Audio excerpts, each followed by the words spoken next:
Hey, how's it going? Hello, hello, hello, hello, Kick, hello, Twitch, hello, YouTube.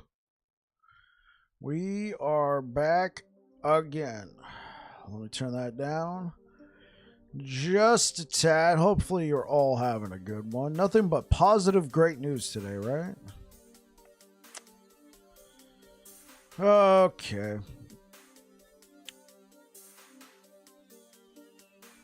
We are continuing our leveling run.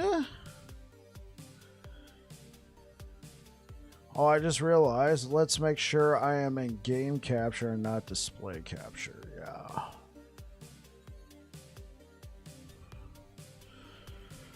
All right. I bought a supporter pack. No reason. No reason at all. Not that I already don't own enough cosmetics in game, but yeah. I'm sure you guys would like to know what my thoughts are, and my thoughts are this is kind of sucky that last Epoch is having to change dates. Obviously, they didn't have to, but in their statement, they said they want everybody to enjoy it, and I don't feel like everybody's going to enjoy it.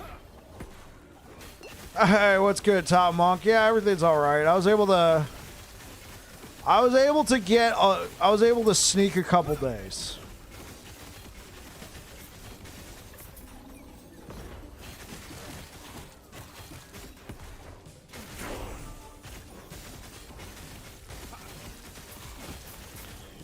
What about you, Top Monk? How's it going?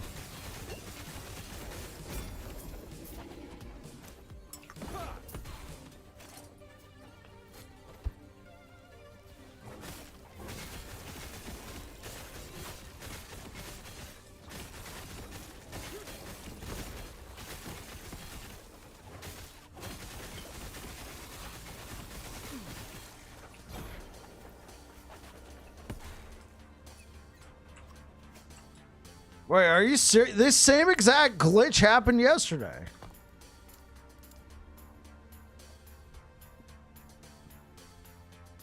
Same exact map, too.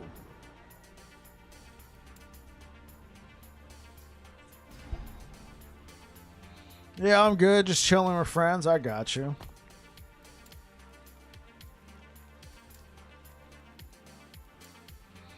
I got you. Yeah, so in case you guys hadn't heard, last Epoch has switched their dates. What are your thoughts on the delay? Oh, okay. I'm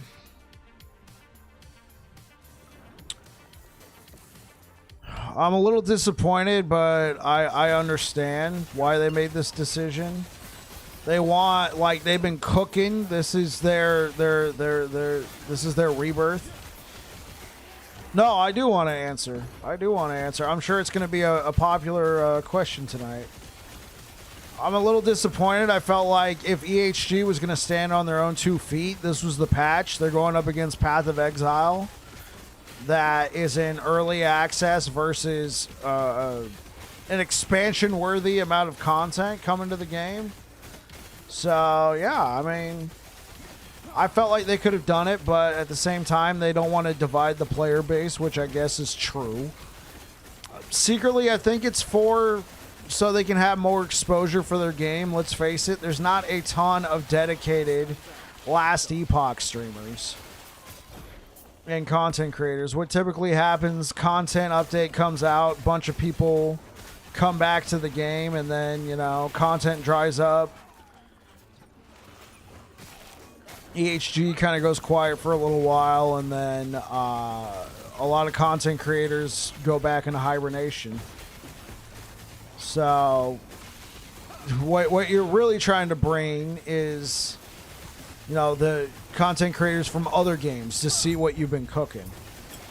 And this time, I understand. Two days was too much, but I feel like EHG probably could have pulled it off. Hey, what's good, TG? I feel like they could have pulled it off.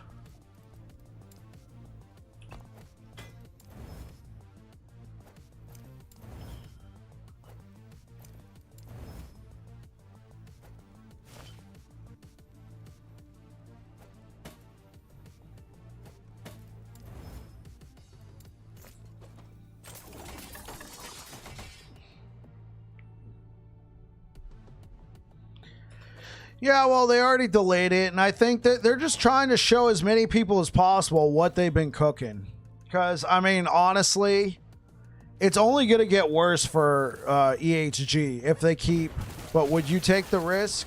I mean, obviously, me from an emotional standpoint, yes. But from a business perspective, it's probably not the greatest.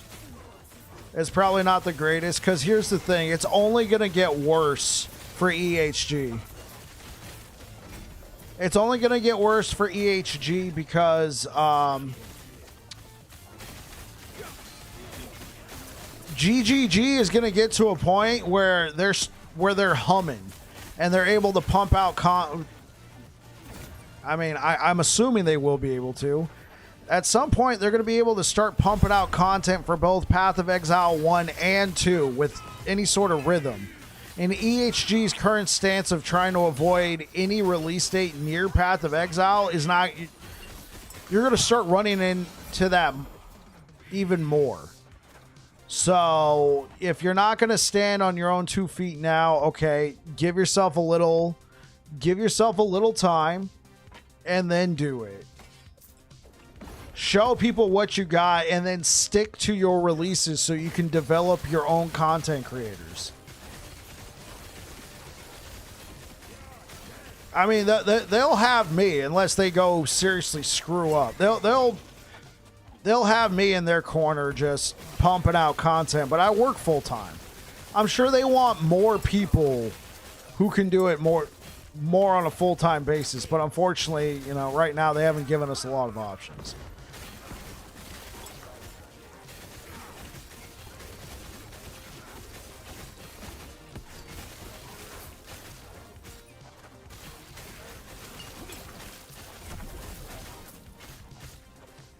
Hey, Costin, did you hear me, bro?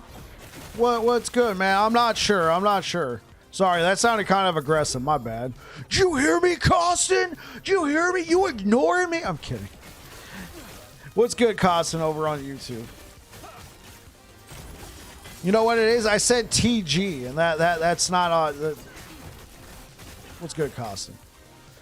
Yes, of course they want, but the game needs more of what it gets now to be able to get that. That's just my opinion. Yeah.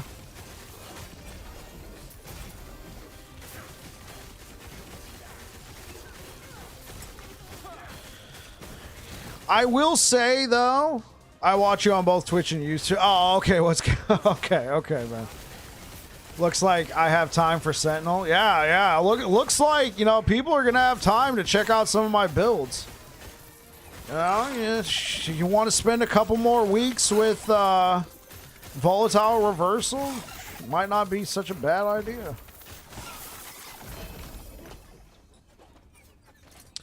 I mean, I'm just also bummed too, man.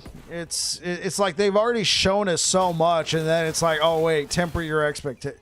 It's like, oh, okay, save that energy. It's like, wait, you already started getting us super hyped. Obviously, that's not what they wanted to do, so I'm cutting them some slack in that department.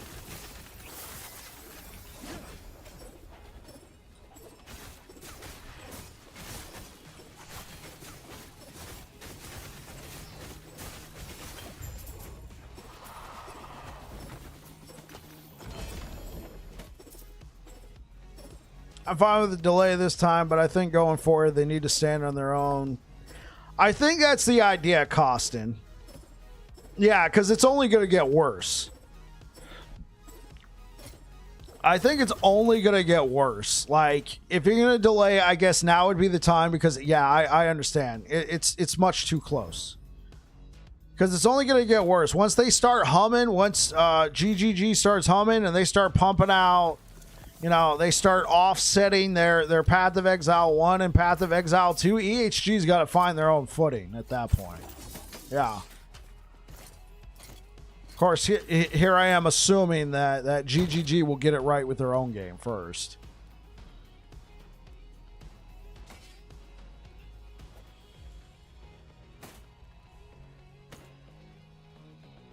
Chance to bleed if you are wearing if you're wielding an axe. That could be a good affix.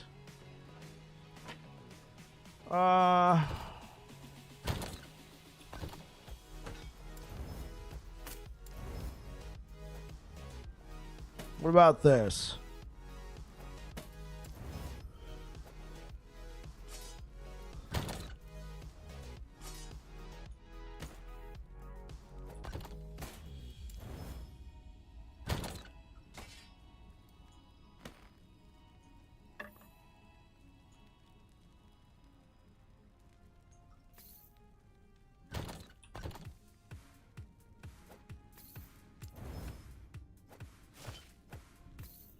HG Massive L.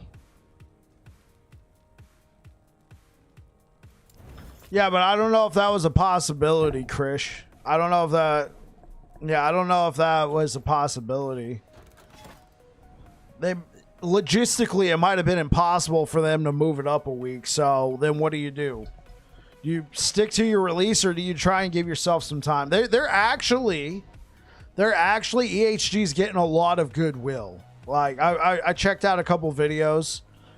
Obviously, a lot of the streamers are loving it, of course. You know, now they get to play both games instead of having to decide. But a lot of players are also feeling the same way. Like, oh, cool, I can play both games now instead of having to decide. There's some players who are just like, I support EHG all the way, screw GGG. I saw like one or two, like, who cares what Last Epoch does? I'm here for Path of Exile too.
Yeah, I'm pretty sure they will.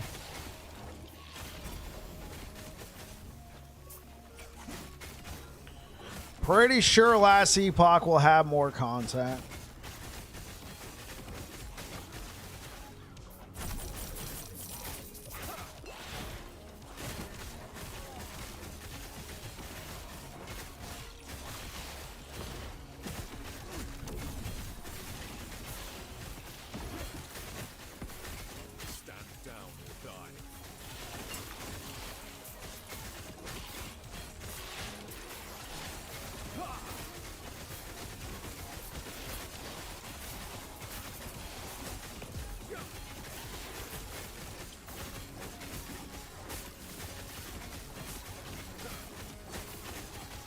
Hey, what's good, RoboPower?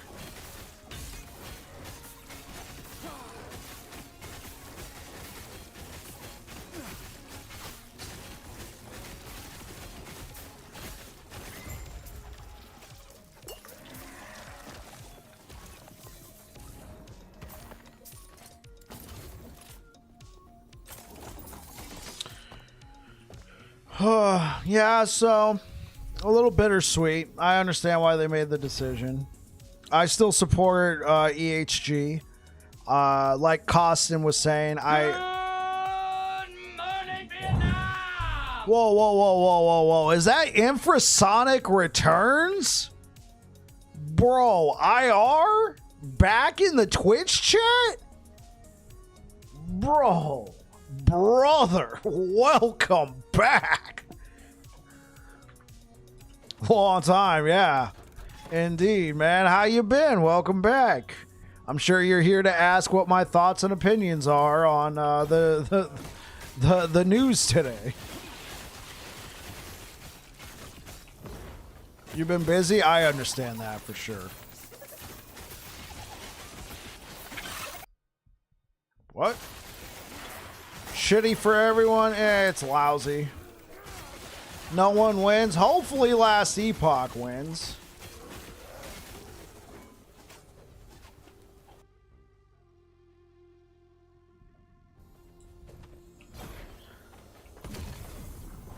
You're probably going to hear that question for the next couple days. I'm sure. I tried recording a video when I got home, and it was kind of raw.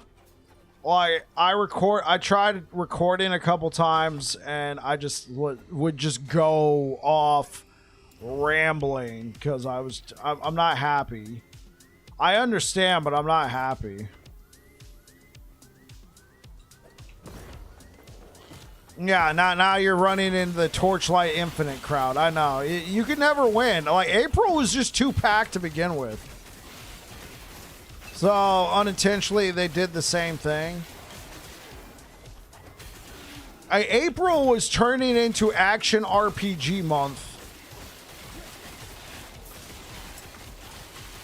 I mean, honestly, it really does feel like the whole thing got brought about by Grinding Gear Games. Now, if Grinding Gear Games goes and does their date again, I mean, does anybody here play Torchlight Infinite?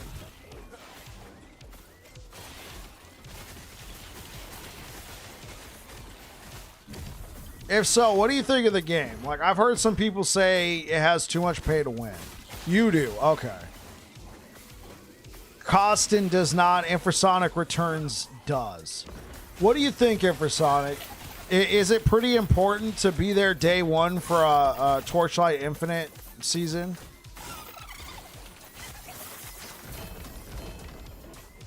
You heard about it yesterday? Oh, Torchlight Infinite?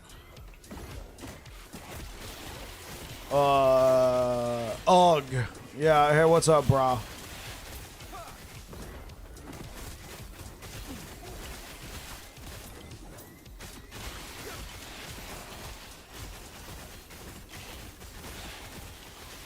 Oh, it has pay to convenience?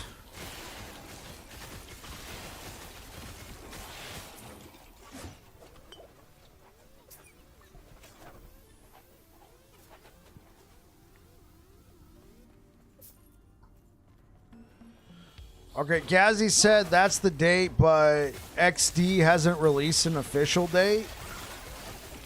Who's XD? Is that the developers of Torchlight Infinite? Ooh.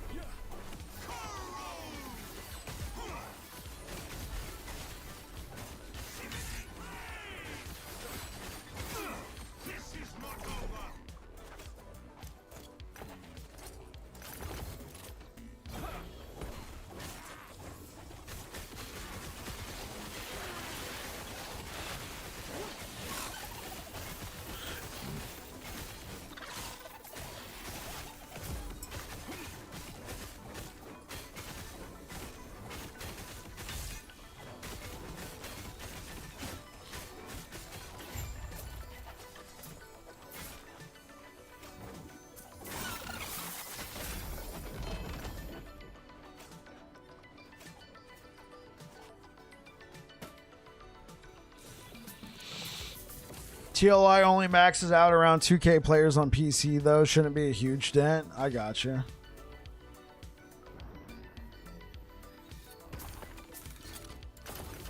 For the US, yes. Ooh.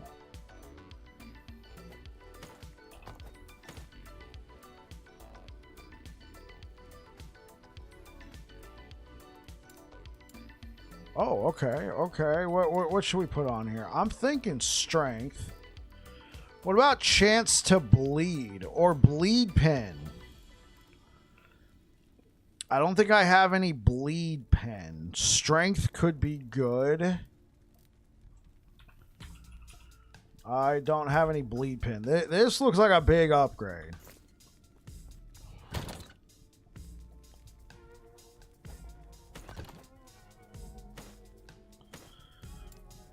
Oh, can I remove that? There we go. Honestly, bleed pen's probably better. But let's just take chance to bleed. Oh, there we go. Crit. Okay, cool. Let's seal. And then let's do health.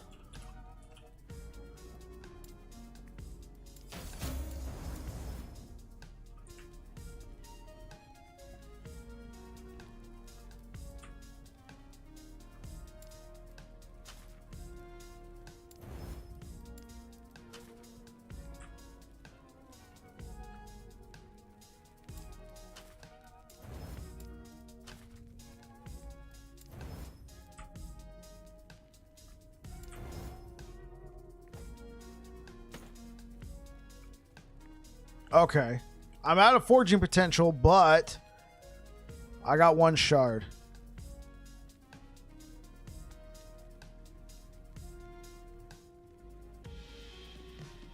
You knew of the series, but you didn't know about Infinite? Oh, okay, okay.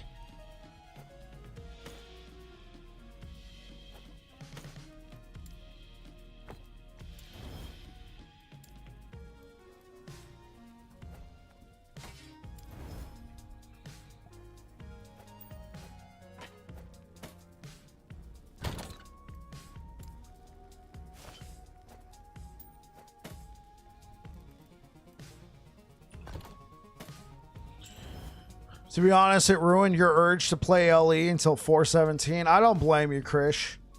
Infinite is good, PoE line. I don't think XD is worried about LE in the China area. Yeah, for Europe, maybe a dent. Okay. What's the comfiest hammered in build at the moment that you can go for? I would say Bleed Hammer is the build I'm working on. So what we're doing right now, Infrasonic, right now we're doing a fresh leveling run. So this is solo character found right here. So that means I do not share stash with anybody. The stash that I have here is, oh, Costin, thank you for following on Twitch. So the stash I have here, this is only for my, this is only for this character. If this character ever gets deleted, nothing. The stash is gone. Everything goes with it. The stash only exists for this character. So, it's a good way to gauge what a fresh leveling experience would look like. So that's what I'm doing right now. I started a new character doing a fresh leveling experience. I think I'll do another one. And for that character, I think I'll do that on offline mode. I'm not a PoE fan, and I would respect the game if the community wasn't so toxic. That back attachment is dope. How'd you get that? So I wanted, after the news today, I wanted to support the developers. So if you go over here to the supporter packs, I already own a couple. All right, I already own a couple right here. This one, this is $50. Oh God, no. Brow.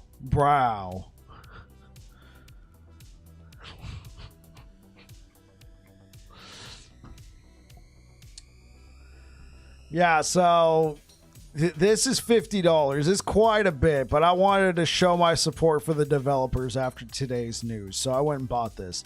Plus, these are going away. So I bought this one like way back in the V portal. No. What's the thing on top? I can never find it. So, I told my wife, I'm like, hey wifey, come take a look at this. And she came in, she was just like, they allow this? I'm like, they allow this in the game? I'm like, yeah, it kind of looks like a certain anatomy, doesn't it? She's like, yes, it does. I have to add it? Add what? No, I'm turning that off. That's just disturbing.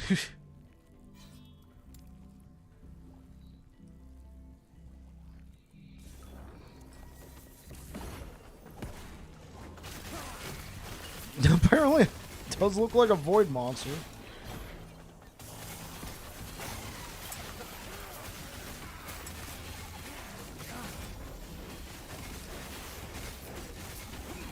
Really?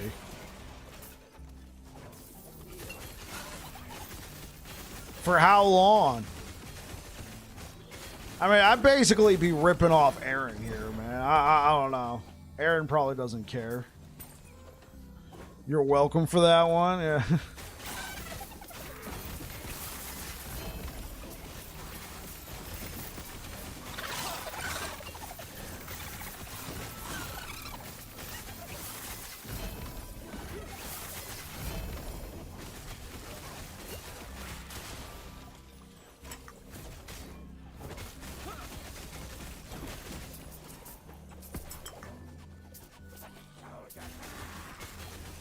Is the Novidin still good? Yeah, the Novidin's still good. I don't think there's anything wrong with it. I haven't played it since then. That's a build I could go check out. Again, since we're going to have a little bit more time. Is Nova Hammered In still good?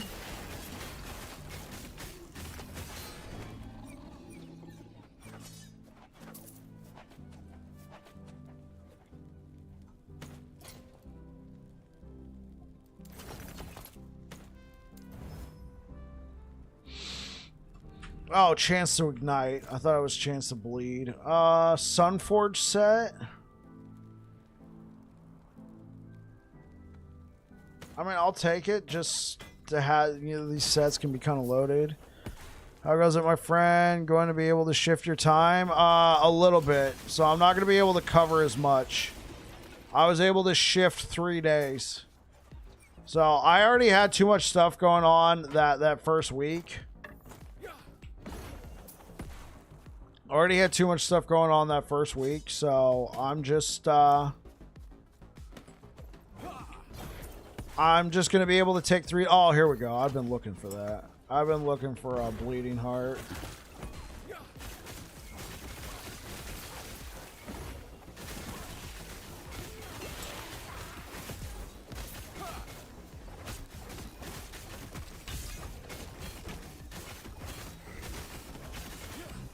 I think it's going to be a lot of fun. Yeah, I was worried about that. Yeah, work was able to work with me. Yeah, so I'm not absolutely screwed. I'm just not able to devote as much time as I originally was going to devote.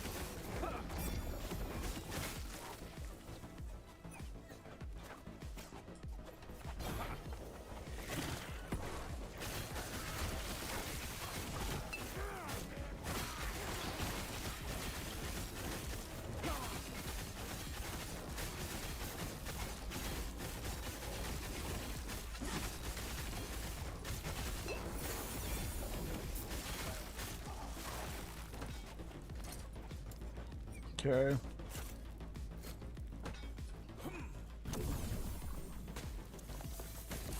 Yeah, I think it's going to be really good infrasonic.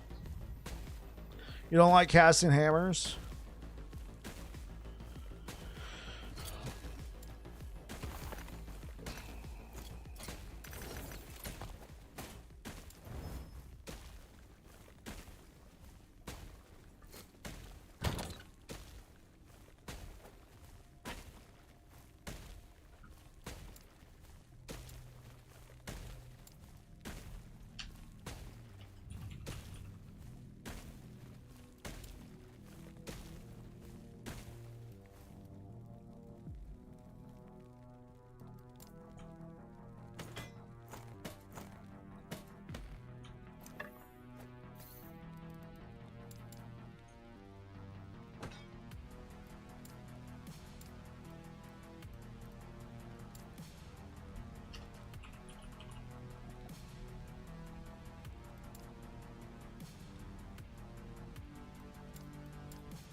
Okay, how much value am I getting out of this right now? Some. Here, let's put on that Bleeding Heart, though. And then we can use Atrophy.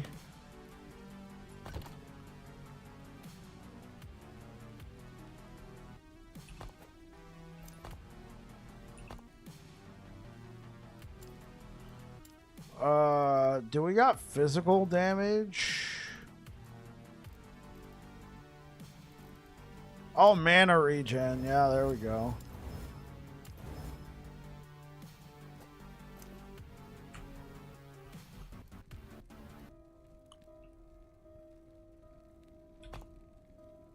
So just lacking a little bit on the necrotic.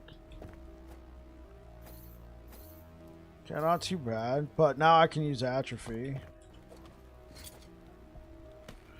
The great thing about LE build diversity is you can run builds you like the feel of. I prefer smooth combo based builds or range kiting. I got you. Am I set hunting? No. I just wanted to set aside a couple items in case it comes up for this character.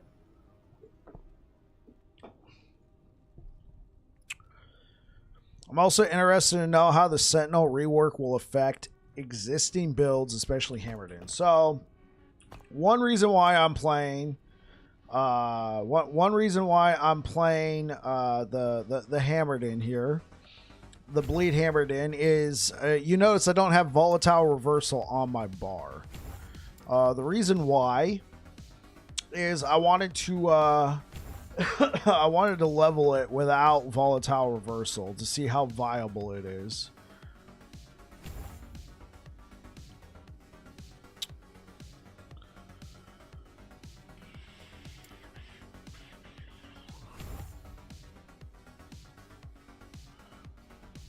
It works, but they got to buff the damage of everything. And they said that they did.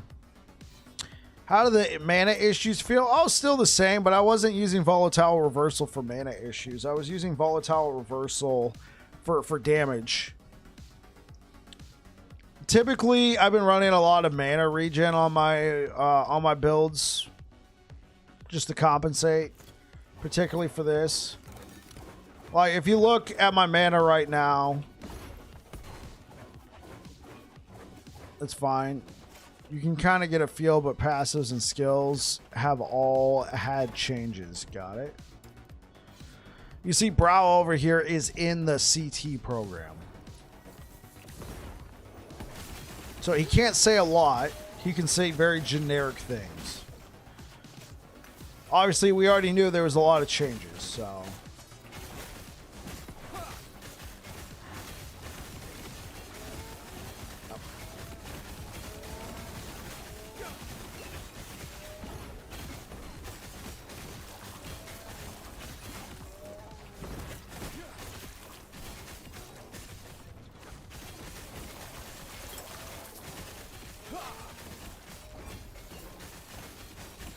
Yeah, so we'll have to figure out. I pumped out a ton of Sentinel builds, knowing full well that, hey, now I could go back and revisit every single one of them, man. Content for days.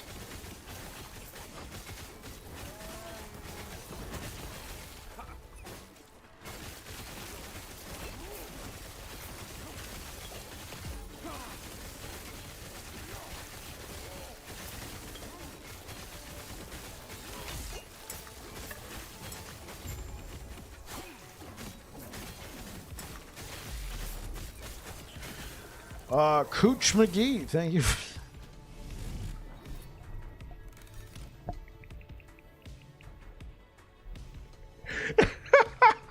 Cooch McGee, thank you for the follow on Twitch.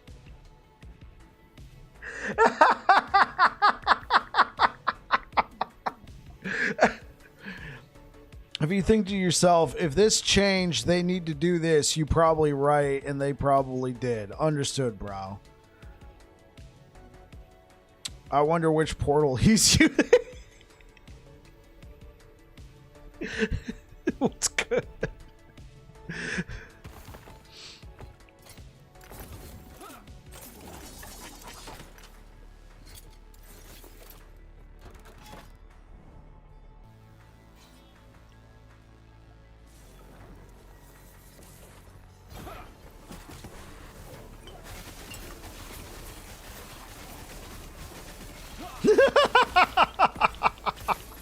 My wife saw it.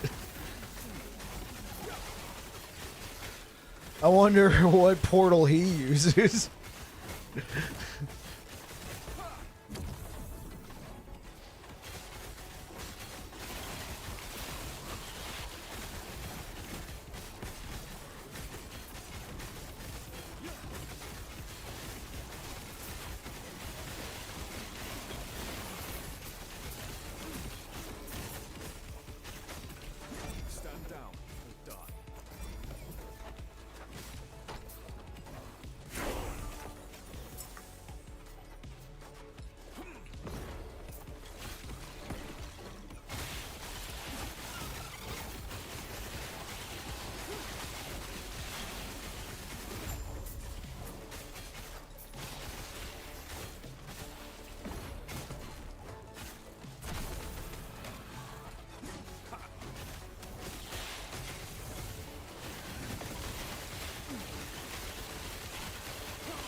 How does the Nemesis system work? Well, you randomly come across them, and essentially they got this whole thing where you can like that they have items, and you can empower the items that the Nemesis has by empowering the Nemesis. When you empower the Nemesis, you fight the Nemesis.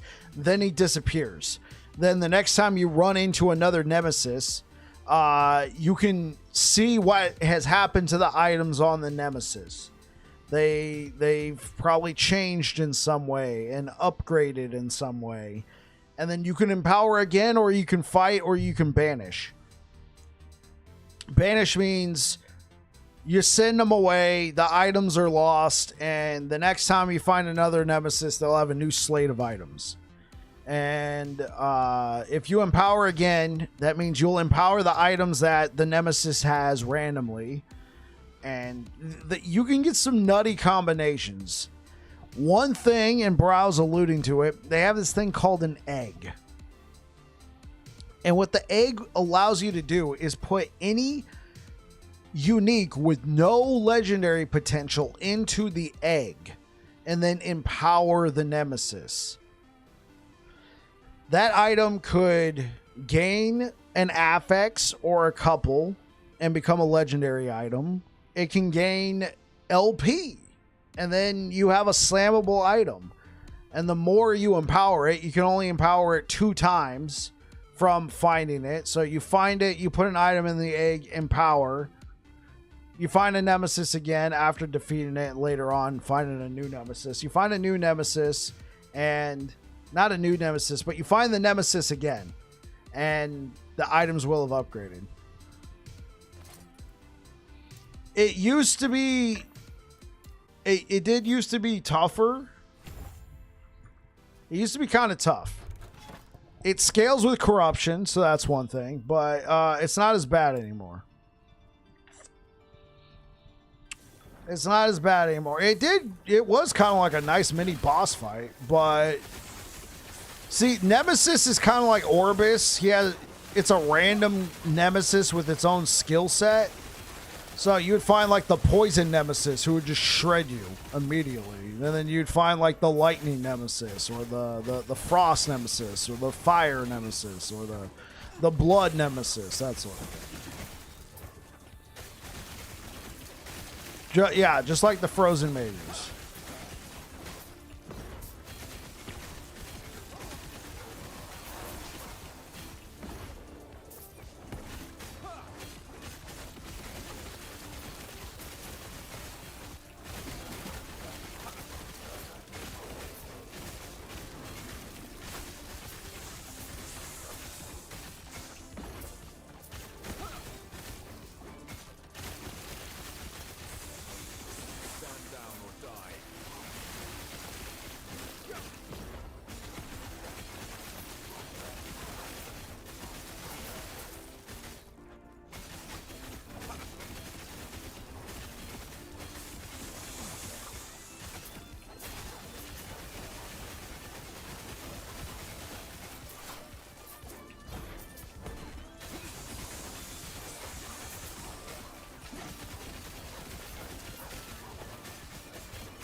Trying a new leveling strat on marksman, physical, dead, bow, arrow. Oh, okay, cool, cool.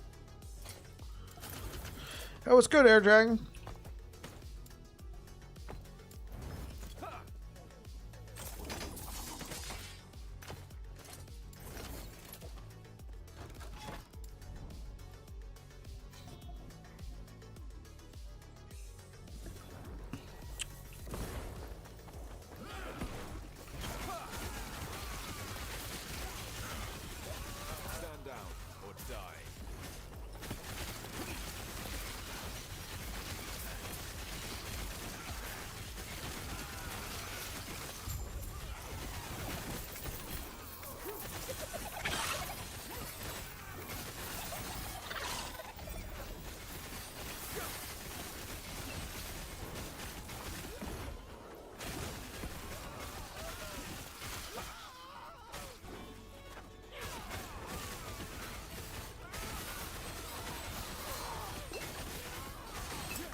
Putting build guides up anywhere? Hey, what's good, Costin? Yeah, so I upload builds to YouTube, and then there's a link to a planner in the build guide.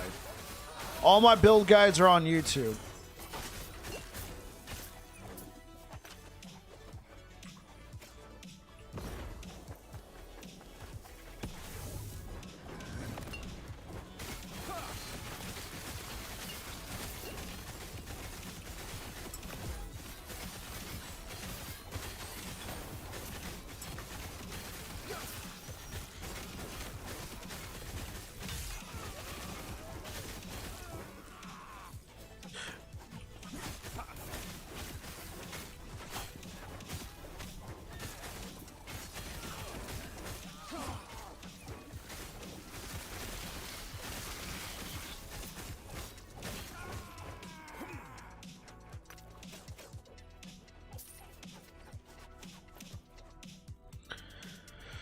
We playing LE on April 17th, but after a couple weeks, do give TLI a try. Despite its pay for convenience BS, it's still, in my opinion, one of the best and most fun ARPGs out there. Alright, Infrasonic, that's fair.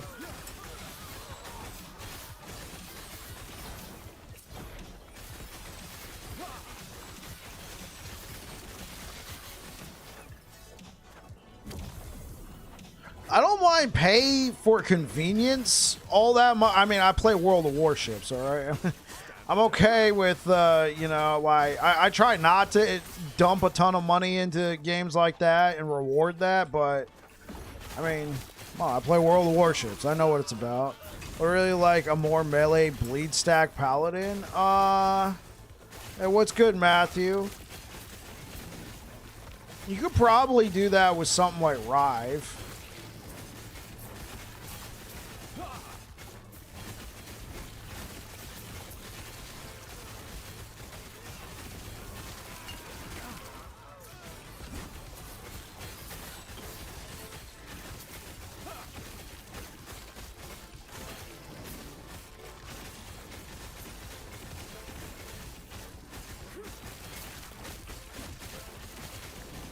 No, sealed affixes cannot move over when slamming. That's why you'll see people, including myself, try and seal the less desirable affix to try and put something on there.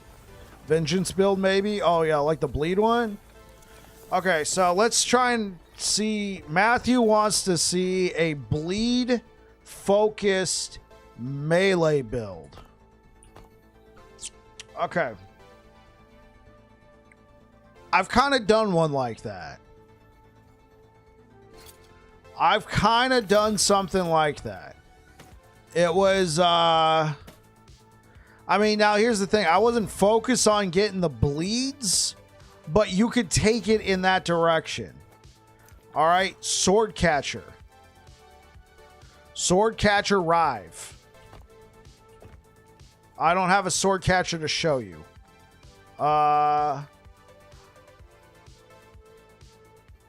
You can even do it on a Forge Guard? Yeah. Forge Guard would actually probably be ideal.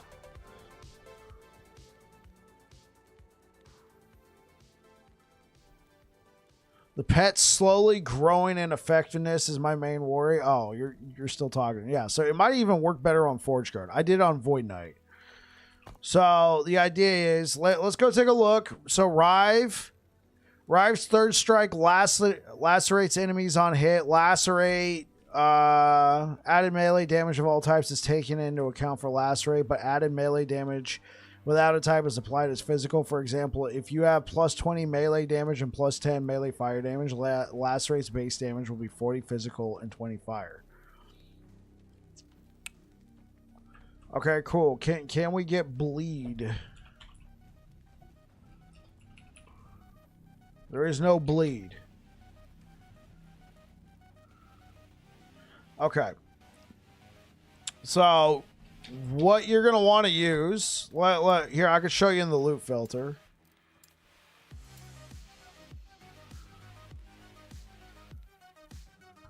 Because, of course, you're going to want to use an axe.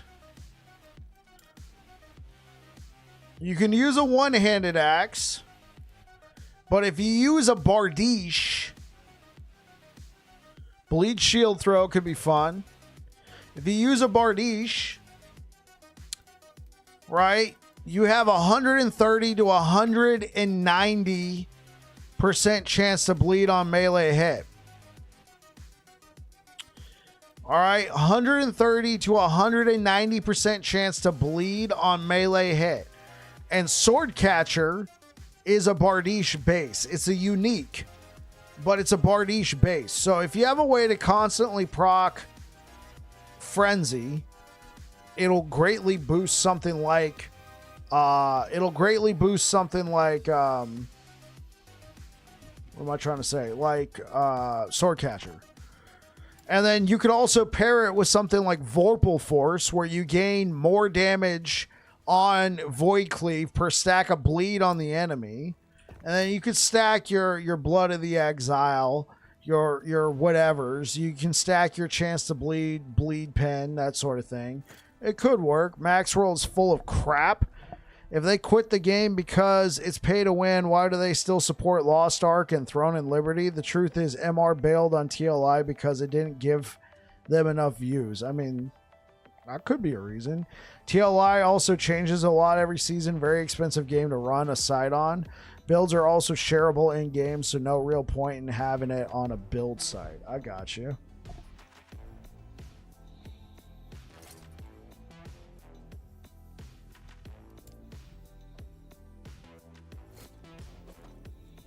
So, bro, what build side do you support? I've used Max Roll in the past. Do you think Max Roll is not a good site?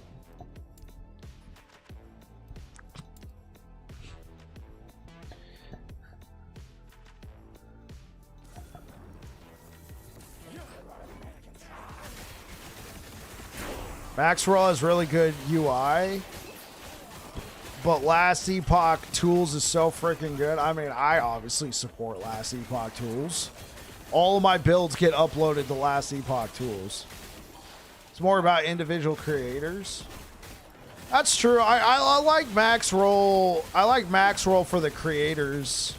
For the people that got on there. My main problem with Max Roll is I feel like they only do a couple builds per class, and some of them are not always the greatest builds. Some of them are really good. Like, you guys remember the Rive build? The Void Knight Rive build that kind of took the whole game by storm, it felt like. At least as a content creator, I felt like everybody was coming into my stream asking about that build, and I hadn't played it. So, I mean, I feel like a lot of people use Max Roll, and I like their creators on there. Those are some good guys. I like Volca. I like Lizard. Yeah, I really like Volca. I really like Lizard.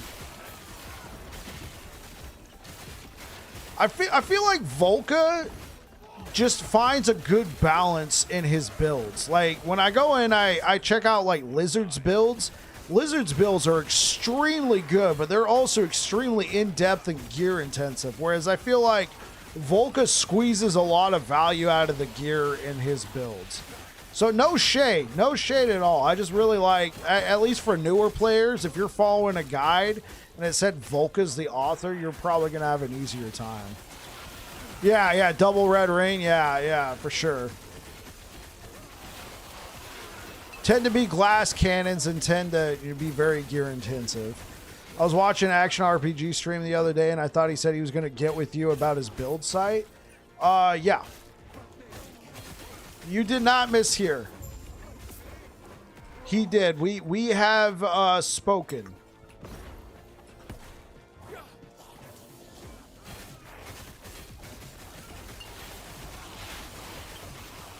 Blizzard's biggest weakness is he thinks all players are him.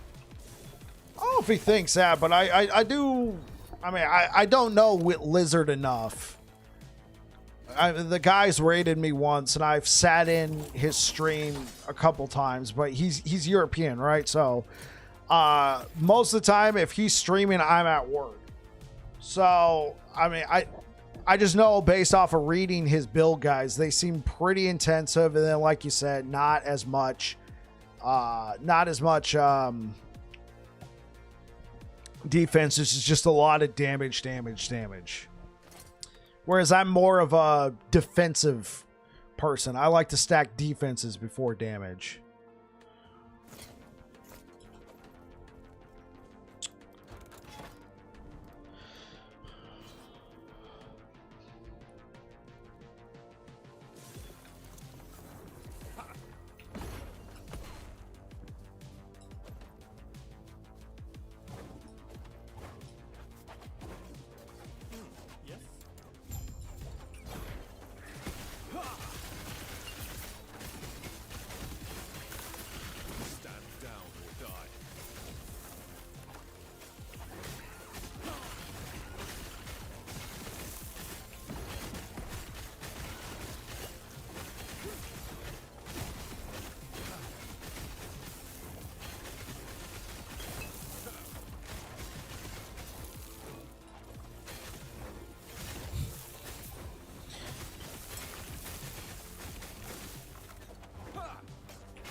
Kind of same. I like comfy build. Kind of phones in some builds, uses stuff like Red Rain, Omnis, and Frostpoint. Hey, as a personal attack against me, I've used Omni. I use Omnis a lot at one point. I've used Red Rain. I don't think I've ever used Frostborn boots, so I mean, I guess I got that in my corner. Need defenses, have 2 Red Rain. I've done it. I've released builds with 2 Red Rings. Actually, it was 1 Red Ring. I guess that makes all the difference.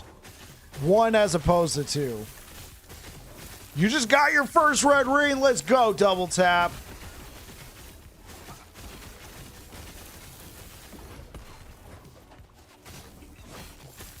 Stand down or die.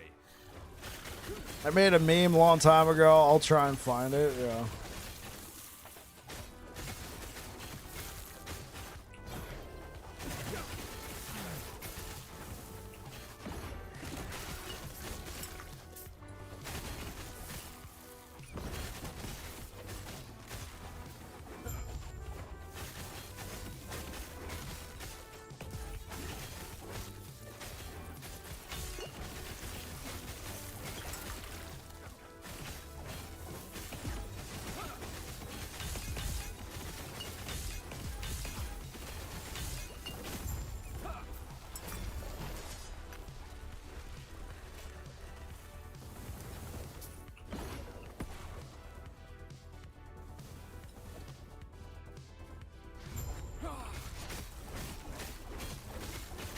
Am I dead? No.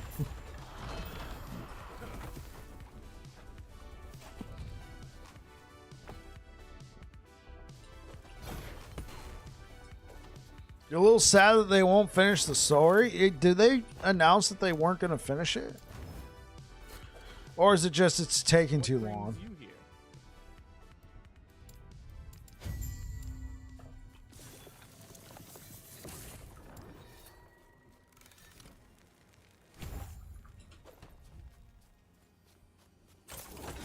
They will. Probably season 3. Really? Do we know if they're adding a chapter with this one? That was good, Kriskin. Welcome back. We'll add a chapter in season 3. All right, let's see how everything's going. Thank you so much for the likes over on YouTube, guys. I really appreciate it. Thank you, thank you, thank you. Oh, oops.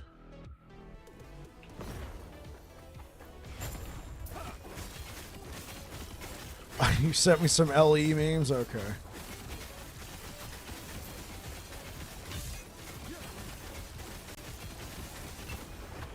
I guess the other guys were like, you know, forget him. We didn't like him.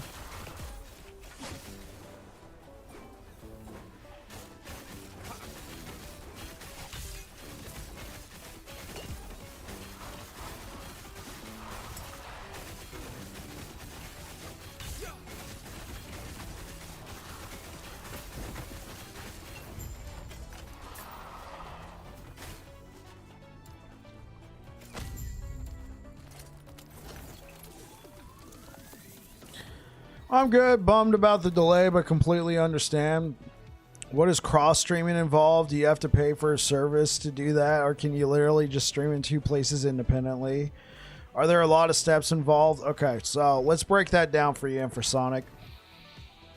So, do you have to? I don't think so. I think you can use Restream. You can also, if your computer's good enough, or maybe you have like a 2 PC setup, you can actually download a plugin, if I'm not mistaken, for OBS, and then stream to 2 different places out of OBS. What I use is Streamlabs, and they offer a service called Ultra.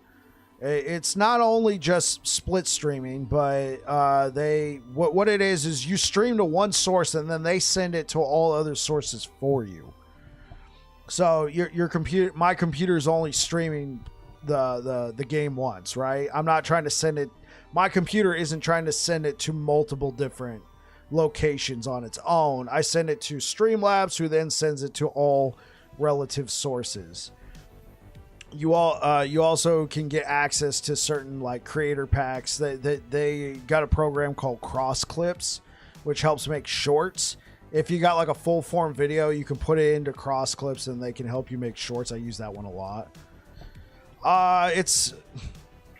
We'll wait.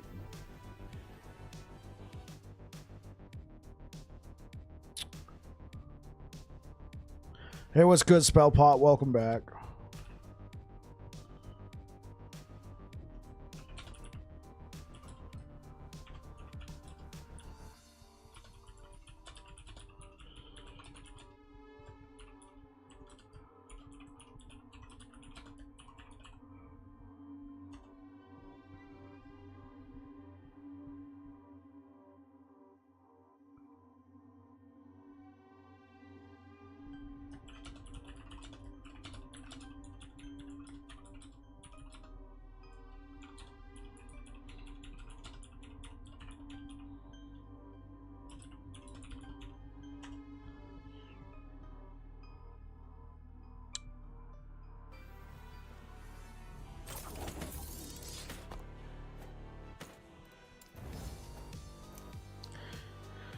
How's everyone doing today? Hey, what's good, Josh? Yeah, everybody's doing all right.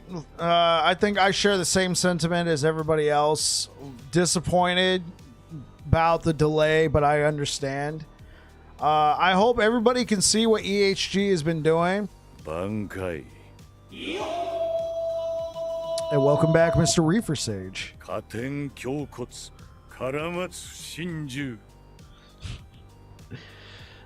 Yeah, so Infrasonic, I use Streamlabs. I stream to, I think I could stream up to 5 different services.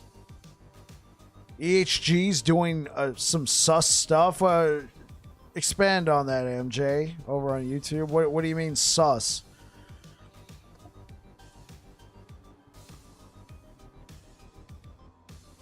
What am I doing with my PTO? I was lucky enough to be able to adjust it by 3 days. So I'm still taking the first week of April off. And yeah, I know, right? I was able to take the first, I'm still taking the first week of April off, you know, wedding anniversary, changing release dates. That their hand was forced, in my opinion. I mean, I feel like if they're going to stand their ground, MJ, this was the time, but they decided to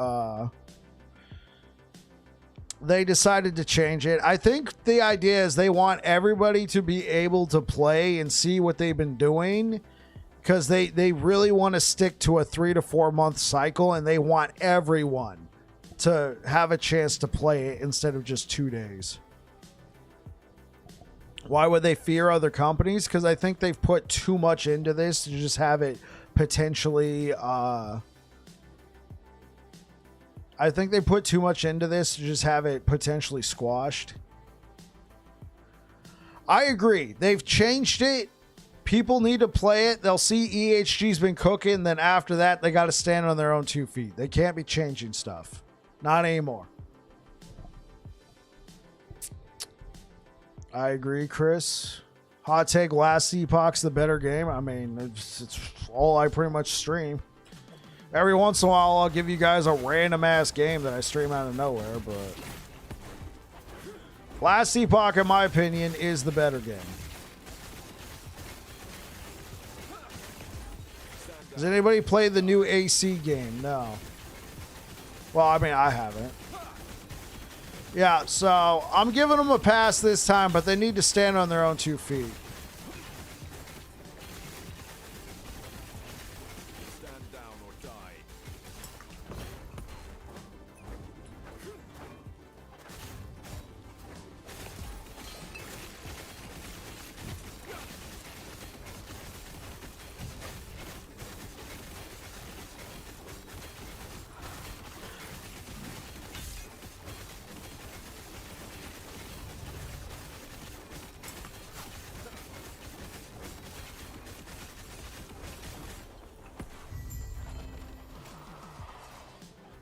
Chance to bleed on hit. Let's go.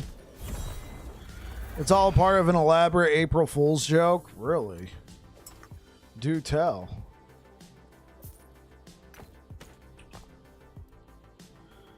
Yep. So yeah, I was lucky. I was able to adjust my PTO by I removed 3 days and then I put 3 days later on. Honestly, please don't. It's utterly garbage compared to Sekiro. I mean, I didn't have any plans to play it.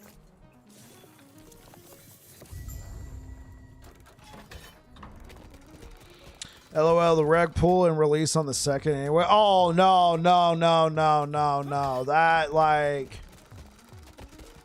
I mean, I guess it's not going to affect me. I still have that week off, but, I mean, do you know how many people said, okay, I understand. I'm going to go try and get my PTO adjusted? Never happened, man. Yeah, I know, right? I'm sure it was not easy for EHG to make the change, though. They had already set up the Twitch drops, which I'm sure Amazon doesn't make easy to change. I'm sure.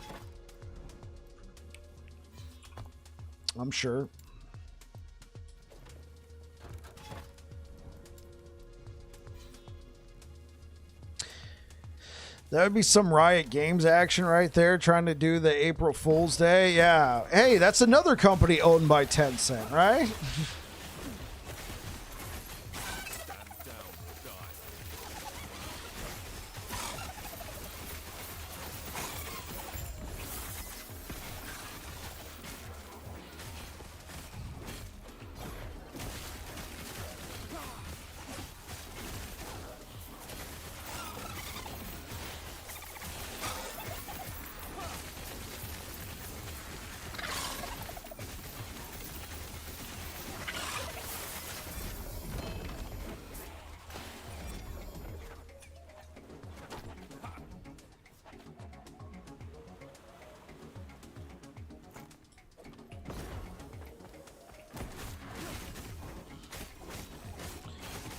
All I know is I hate seeing Try's smug face all giddy at the change. Who's Try?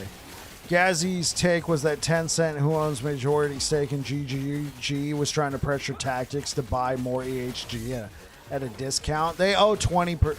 Yeah, Tencent owns 20% of EHG.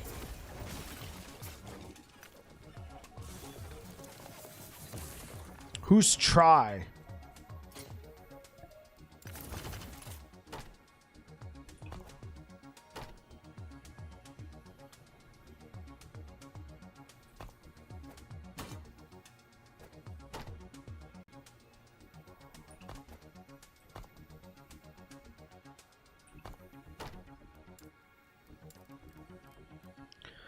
What can we put on here? We can put endurance. Okay, a little damage reduction on block. Become block effectiveness. No. Health gain on block. It's not too bad. Alright.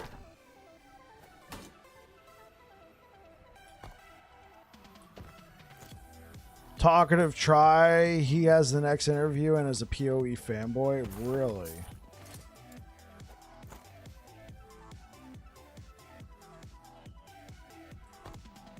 How interesting.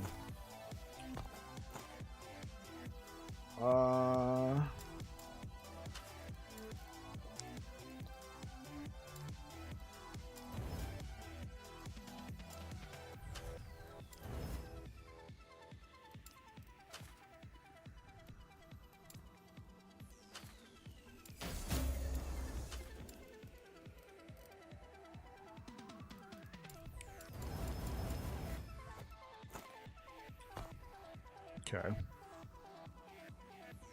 I'm sure this was a lot more armor. Not a ton. What about this?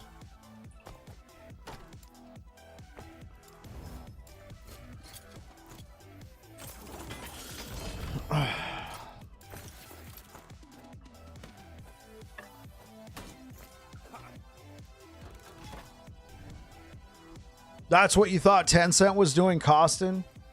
Trying to buy out EHG. I mean, honestly, it wasn't an insane idea. You know, there's some pretty crazy conspiracy theories out there. That one wasn't one of them, though. Yeah, I don't know who Talkative Try is. But I mean, it makes sense that it makes sense that they would be excited that they don't have to worry about it. I mean, honestly, that's probably been the biggest point of criticism. Feels like this change was made for the content creators. I don't think so. They just want as many people as possible to be able to play the game. I'm not going to be playing Path of Exile 2 simply because I'm just focusing on Last Epoch. I don't have anything against Path of Exile. I mean, there's a lot of good developers over there. I do think this is kind of an outlandish decision by their management, but I'm not going to hold it against them. I doubt they would sell any more of the company to them. I mean, if you have no choice, you know what I'm saying? Like, if you're put in a tough place.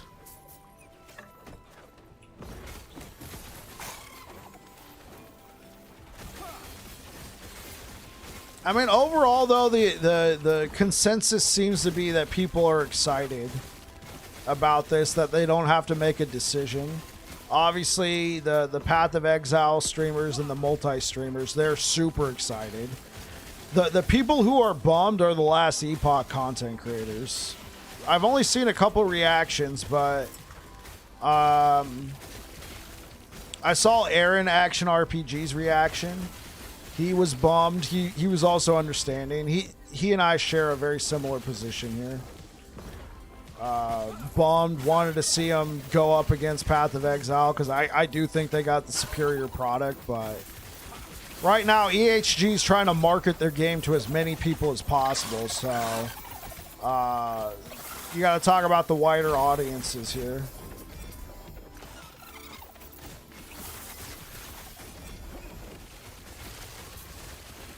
Yeah, Judd had a very tough decision to make. I'm 100% supporting the LE streamers. Total blackout on Path of Exile. There seems to be a lot of people who are upset with a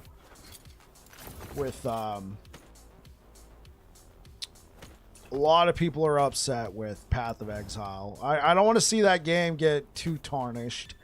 There's a lot of passion that goes into that game, and I don't want to see it be taken down by controversy. I did find the whole thing kind of odd. They were already on thin ice with the fact they haven't released a Path of Exile 1 league yet in a long time, and then they're gonna try and pull this. Will you be on April 4th streaming PoE 2? I will not, MJ. I like both PoE and LE, but I feel like LE has more quality of life features for you. Yeah, absolutely, Costin. Bike Man. What can we do now to prep? So, yeah, sorry, MJ. I've been focusing on the game. Sorry. Sorry, YouTube. I'm trying not to ignore you guys. So, what we can do to prep. If you're interested in playing Sentinel, I would say play it now and try some builds without Volatile Reversal, all right? Like, there's going to be a lot of changes on Sentinel, but, I mean, just be aware that see if you can make a build work without Volatile Reversal, because if you can, then that build's probably going to be even better than non-Volatile Reversal in Season 2, because they said they're going to be buffing the damage of everything. So, if you want to try out some other stuff, Frostclaw Sorcerer was actually not too bad. Like, Frostclaw Spark Charge Sorcerer was actually very strong. Super strong. So if that's a build you're interested in, go check it out. Check it out. You got a month to play it. You might like it. I don't know how well it's gonna do. For Marksman, I don't know what is getting changed on Marksman other than the fact that they're adding a skill. The thing is, I've never played Marksman. I don't know anything about it. I could run. I could do a Marksman leveling run and try the class out. But personally, I feel like more people are interested in Sentinel content that does not involve Volatile Reversal. So that's what I'm working on. I'm working on some leveling guides that don't use Volatile Reversal.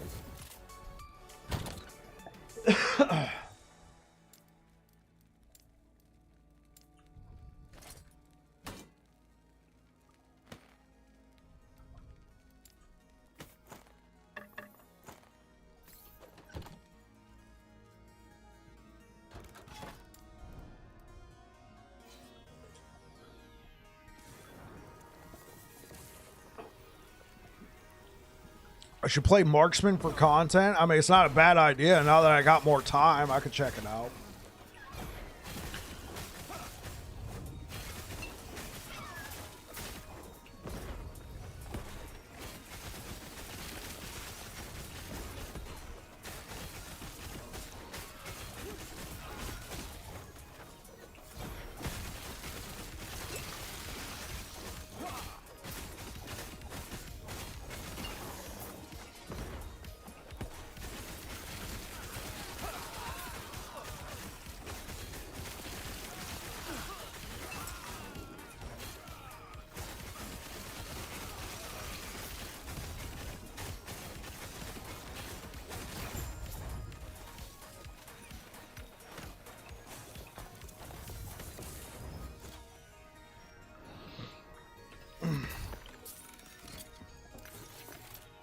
MJ, are you a Marksman fan? Yes. I usually level Marksman with Cinder Strike, but Acid Flax with Poison Debt Arrow might be better. I think Dread released the leveling guide for Marksman this morning, so I might go reference it.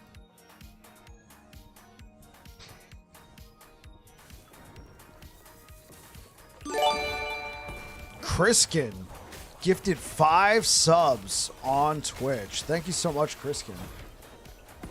I've made 15 build. I have 15 builds, made all of them. Man, dude, and it puts us into a hype train?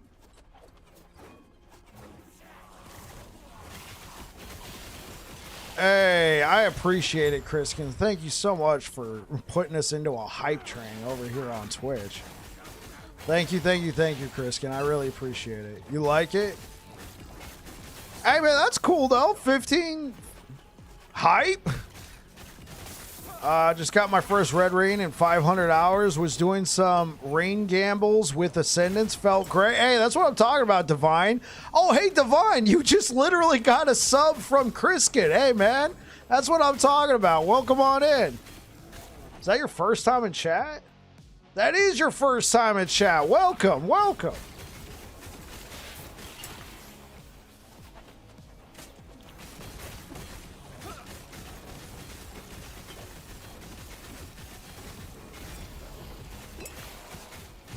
You like it? Hype? Yeah, dude. I think Marksman might be fun to check out. I'm not gonna be starting as a marksman, but I've never played it, so it could be fun. I guess the real question is, should I start marksman and like a solo character found, or just level it like in legacy and then, you know, use some items for some good builds? I might do that. You're very well, and congrats on the red. Yeah, man, congrats on the red rain, bro. That's what I'm talking about. Getting your very first red rain, man. That you're the second person today who's come in and said that you've gotten your first red rain. That's what I'm talking about.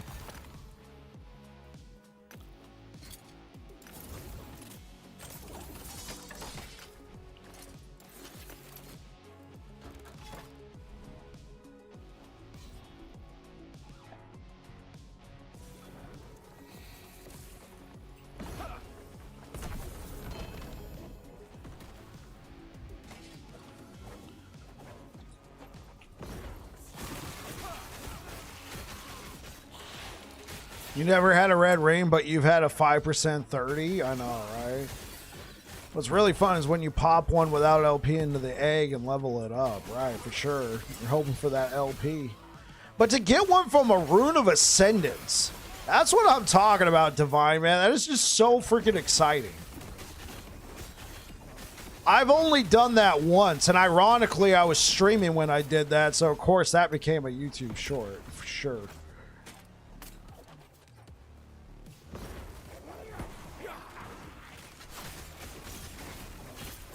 You literally called your wife? That's what I'm talking about, man.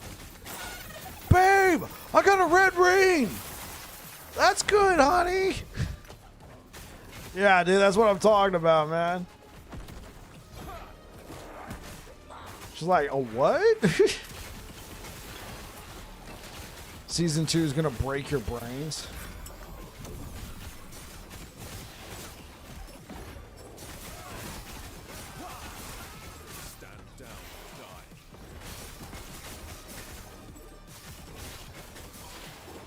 That's great, honey. Are the dishes done yet? Did you take out the garbage? That's a keeper. That's the one I'm talking about.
It's been fun game. Gotta call it. Yeah, absolutely, Infosonic. Thank you for stopping by. Hype train success. Thank you so much, Criskin, for the hype train. I appreciate it.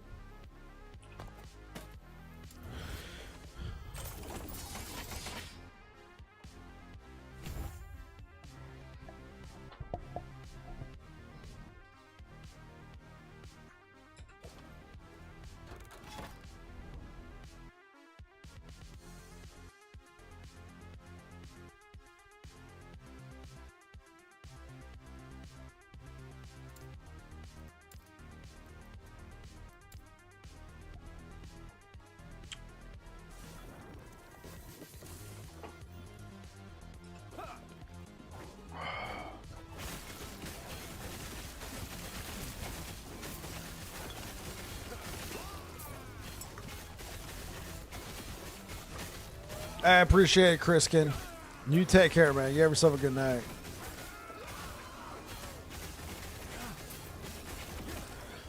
The new node they showed where you can get timeline boss drops in tombs and cemeteries. I got a 1 LP Wings of Argentus and a normal mono.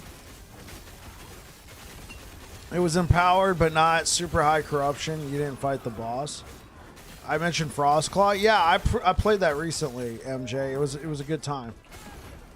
That was actually my previous build.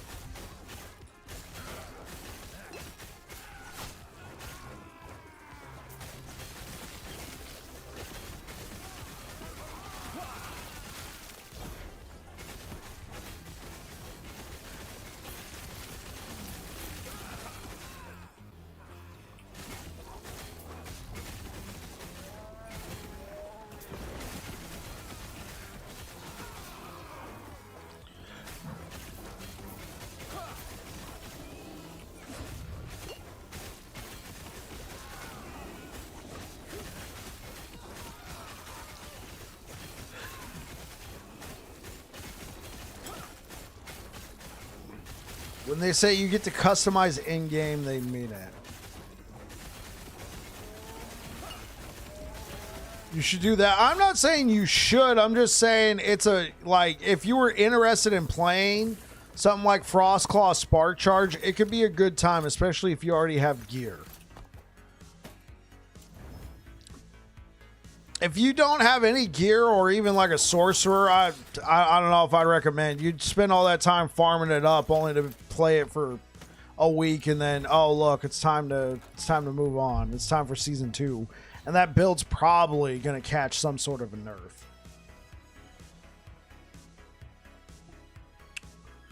Thank you for the likes over on YouTube, guys. I really appreciate it. Thank you, thank you, thank you. Hope you're all having a good one, and welcome on in. Let's keep going. We're trying to get to empowereds on this character.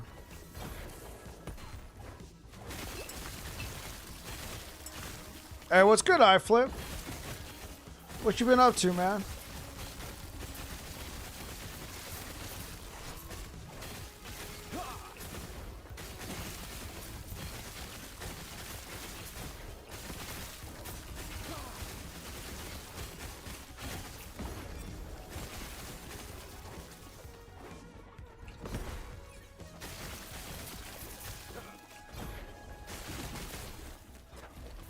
Living the dream. How about you?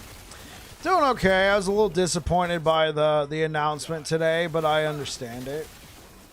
They want everybody to be able to play it, so they don't want to... Whoa, what was that? Divine777, thank you for the follow over here on Twitch. And congratulations on the red ring. So I understand why they made that decision. I'm hoping that it releases. There's no delays from Path of Exile. Everybody gets to see how good Last Epoch is now.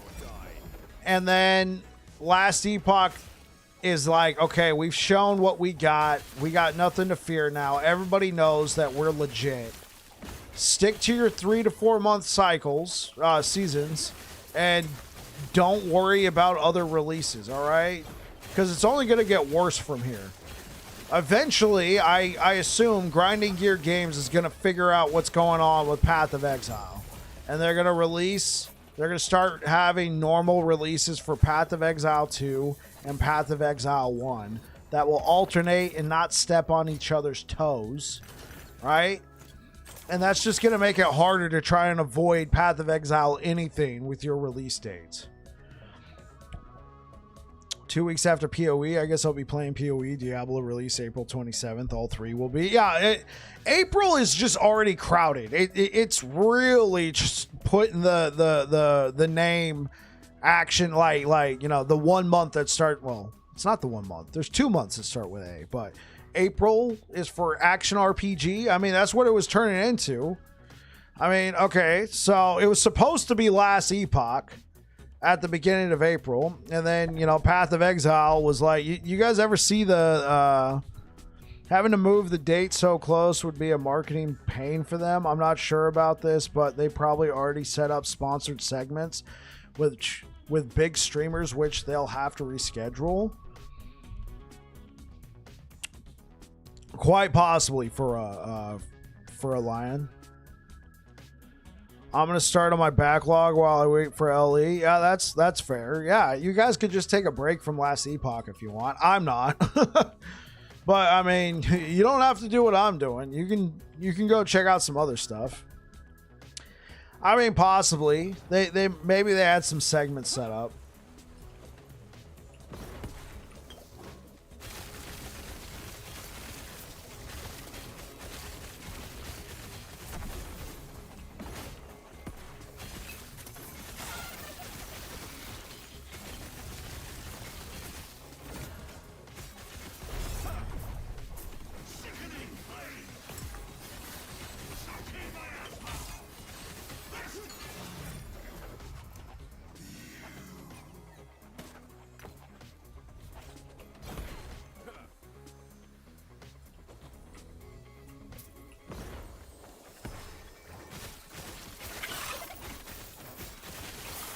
Yeah, it was just a very full month. So we'll see what happens. I am curious about the no rest for the wicked update. Probably not enough to step away from last Epoch though, but I need to get through Chained Echoes. What's Chained Echoes? Is that a game?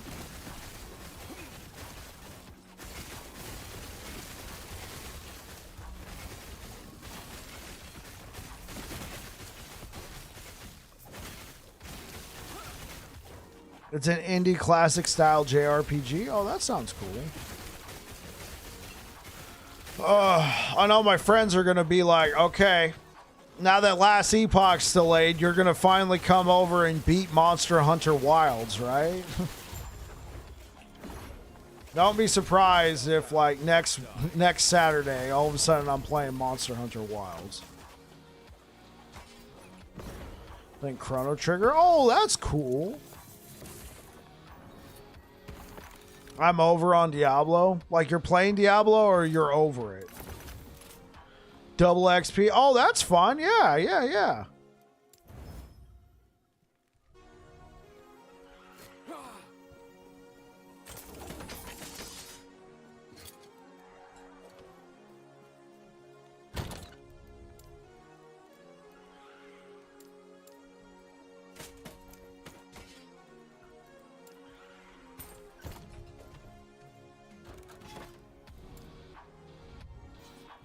They should do something like that over on Epoch while we sit and wait.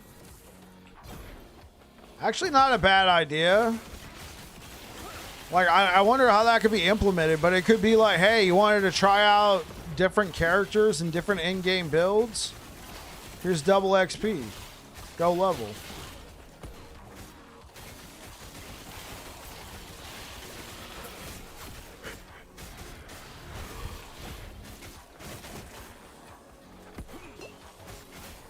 As long as there's a way to turn it off, because you already know there's people right now who are practicing.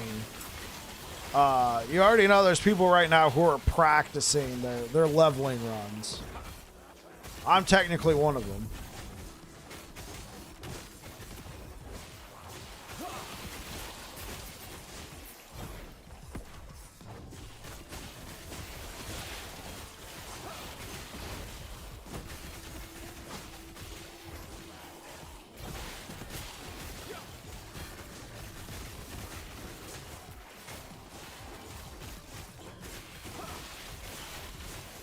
EHG isn't doing the mid-season stuff. Oh.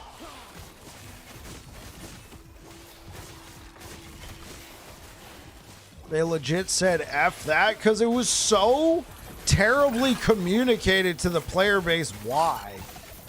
It just seemed like out of nowhere, they're like, oh, hey guys, yeah, we're just going to be doing a mid-cycle refresh because, you know, the Merchants Guild people, they got screwed over. And yeah, they did. And here's what happened. A lot of those people quit.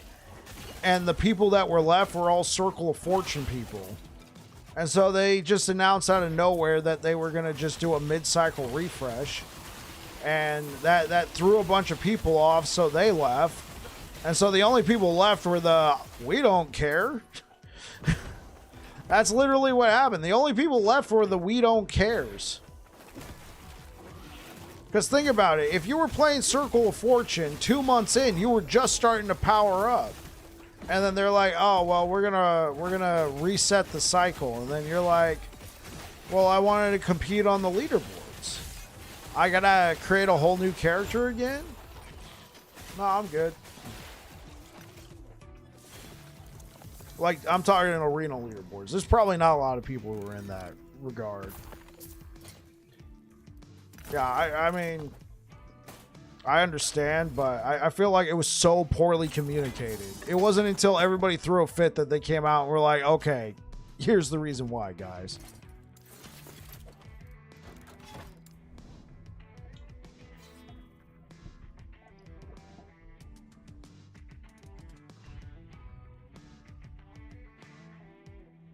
But that wasn't really communicated either, though, Brow.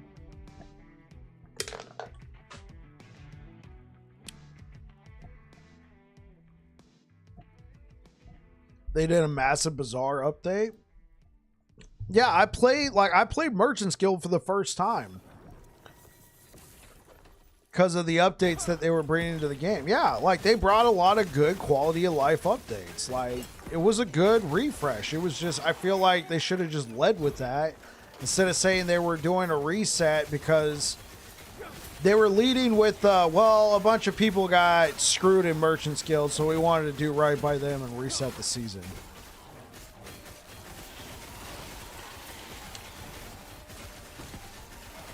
I honestly don't, like, they do the dev stream while I'm at work and I'm a cook. I don't have an office job, unfortunately, so, I mean, I could try and tune in and listen, but I'm not able to watch.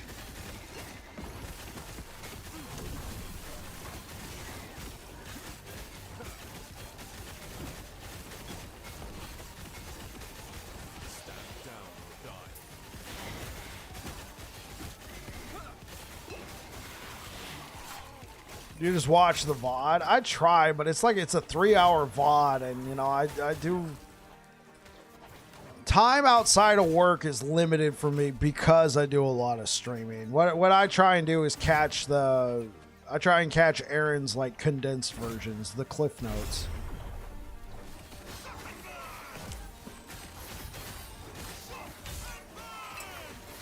I'm wishing you luck, Divine. Here's hoping for some LP.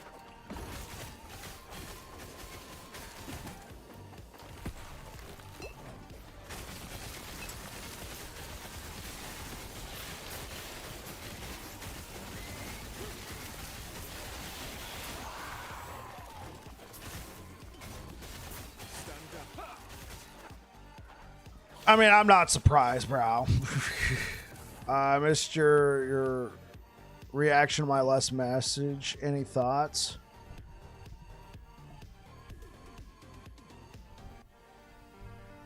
They would have to set up a new config for turning on and off a feature like that. I work in software.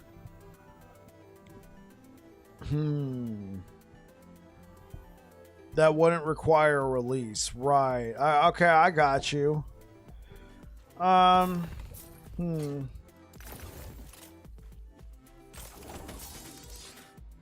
I mean, if they're going to do that, yeah, it might be a little too rough to try and, like, implement. Why haven't they done an XP event? The closest they did with an XP event was the mid-cycle refresh. It didn't include XP, but it included like 50% increased gold, 50% increased favor, and then they brought a lot of quality of life features into the game because they knew it was going to be a long time before they can release a substantial content update. My only guess for something like that, they didn't bring double XP because of the leaderboards for the race. I feel like double XP would be okay now, but I don't know. There's also a lot of attempted gotcha questions I don't think the player base would like a double XP this close because they are practicing. That's what I was thinking, bro. I was wondering if there's a way you could turn it off.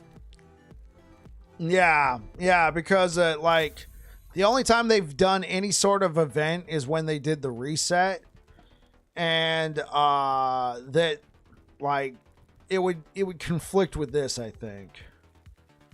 Yeah, there's a lot of people practicing, right? I'm one of them, right? You don't want to have a double XP right now. It kind of throws it kind of throws people off. Wow, I got to level 90 before I even hit monoliths. I mean, that's being a bit hyperbolic, but that's one reason potentially. MJ, they might not want. I know in the past they've nerfed XP because they said that players were leveling too fast and then getting to areas of the game and stalling out because they didn't have a full build yet, and then they're just like, oh, it's too difficult now.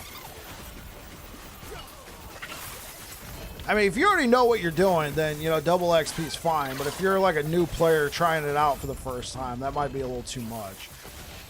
And that's why I was thinking, well, if you could turn it off, like if there's a checkbox that would allow you to turn it off, but you're telling me as a developer that it would be kind of difficult and you would have to change fundamental systems of the, you'd have to change fundamental systems of the engine to allow for it. It might just be too difficult at that point.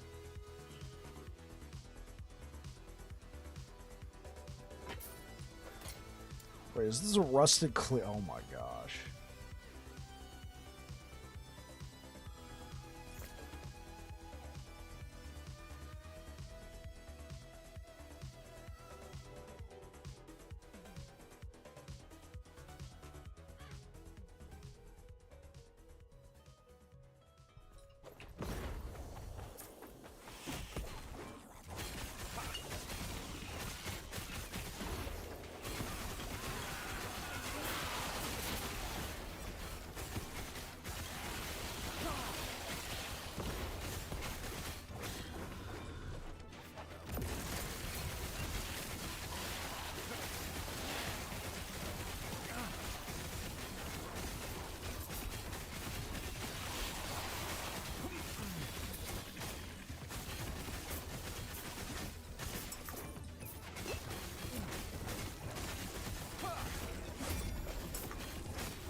I mean, you got a T6, but minion dodge rating. Yeah, that's a tough pill to swallow. Hey, at least you got a red rating, like you said. You're just probably hoping for something more in the realm of usable. Dude, if you had gotten intelligence on that, BZ, man, goated. Absolutely goated.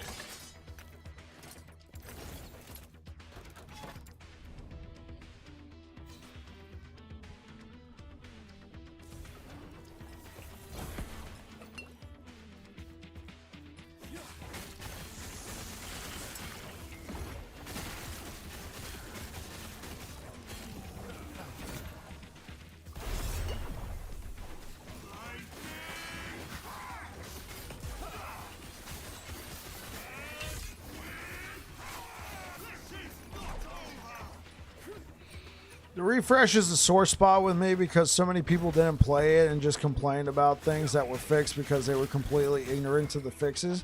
I understand, bro. I understand. Yeah, it definitely... The thing is, I feel like so many people checked out after the initial announcement.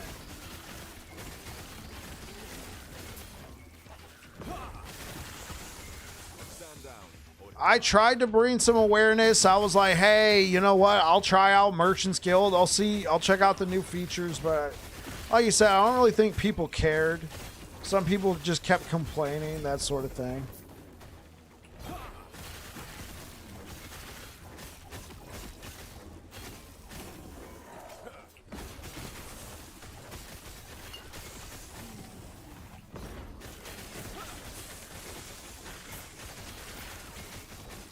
Yeah, there's a lot of confusion. Do you play more MG or Circle of Fortune? I play more Circle of Fortune. But I wanted to try out Merchant's Guild because I've never played that before.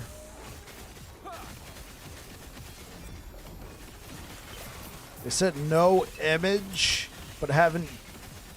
No in-game, but they haven't beaten Aberoth.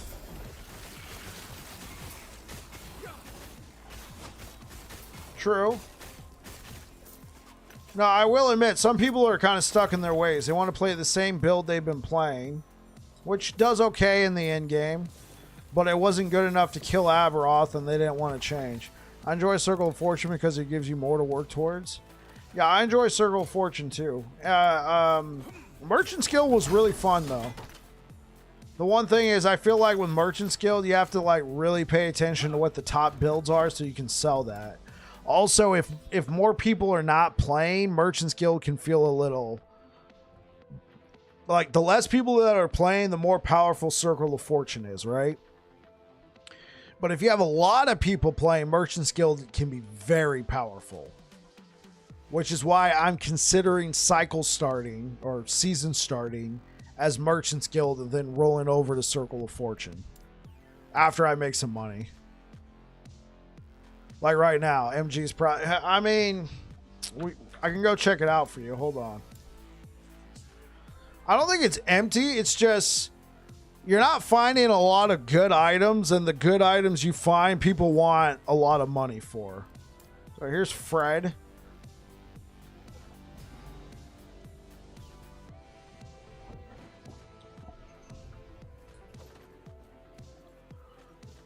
So here's Fred. Let's see. I had some items. Okay, so I sold 12 items since the last time I played.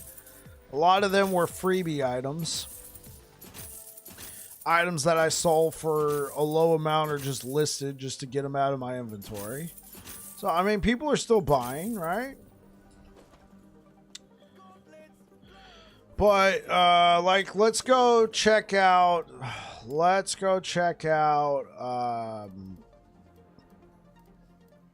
Tier 6. Let's go see. Has anybody added Tier 6 Champion Regalia? There is one. Tier 6 Health Champion Regalia. You can buy it right now. Listed 172 days ago.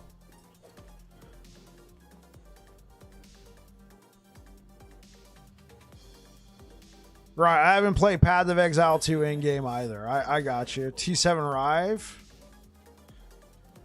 Why are you going to make me look up T7 Rive? Is it because you already know? Like, remember when I was looking up T7 Smite? That was funny.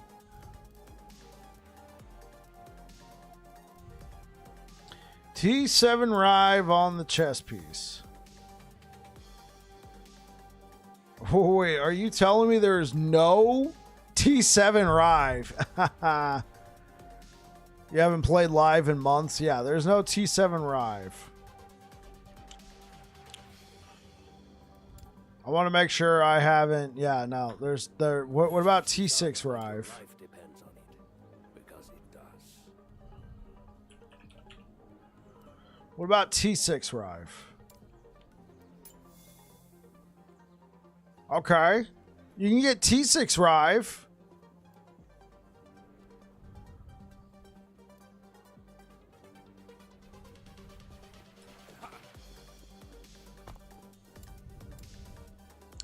So yeah, that's the current market right now. At least as a Sentinel player. Let's get back to our Bleed Hammer.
If you go season, yeah, go Merchant's Guild. The Pinnacle boss, I'm not sure beating Aberoths is a good measure of endgame. I think he is part of it in an aspirational goal, but you are in in-game before beating him. The Pinnacle boss is not a good measure of in-game. Pinnacle boss. No, I'm not saying... No, I'm saying that's not the only part of in-game. Empowered Monos is in-game. Just because someone has never beaten Aberoth does not make their critique of in-game invalid. Okay, I gotcha. Well, considering 90% to even make it to Empowered, that's that. Yeah, EHG did release that statistic.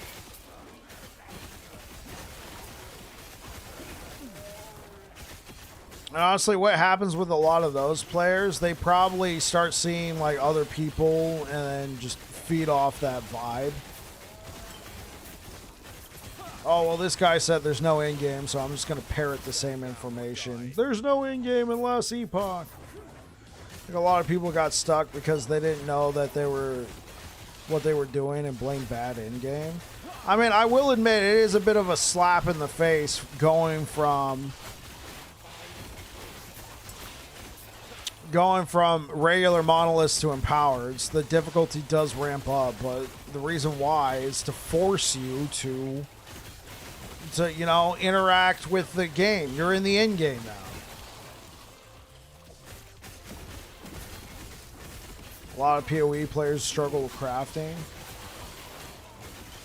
Well, it's a different form of crafting, right? I mean, I don't know how crafting in PoE 1 works. I know you guys have been saying crafting in PoE 2 is basically RNG.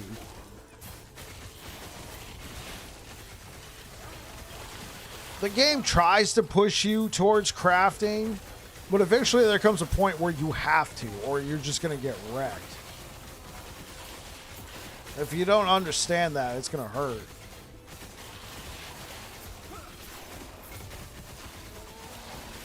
So they think this should be a cakewalk? I suppose so. By the time I hit a bag, 100 corruption shouldn't be too difficult. It depends. It depends, Costin. I think the way it's set up now, the way it's set up now, they'll probably go watch a video.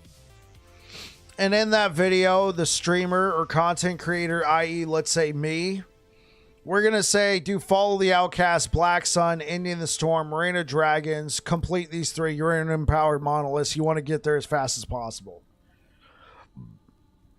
And so everybody's like, yeah, I want to do that. And then they go and do it.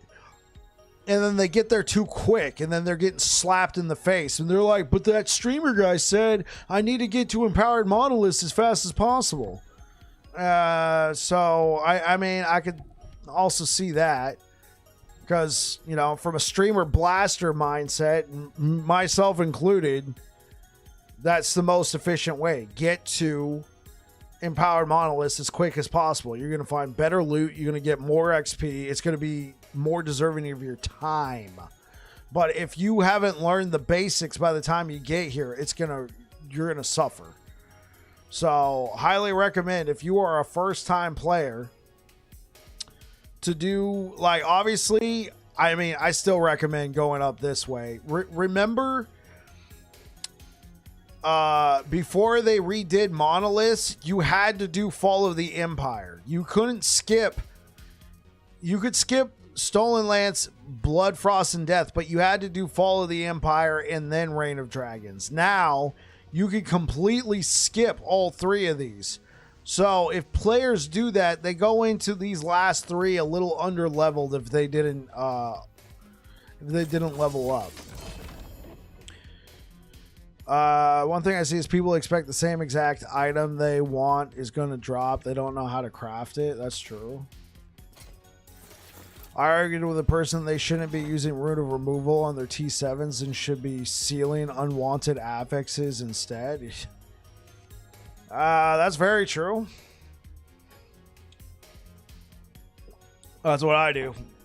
Like if I'm using a rune of removal on a T7, it's because I play a lot of Circle of Fortune and I got 5 different items with that T7 affix on there. And I don't care if I roll the dice.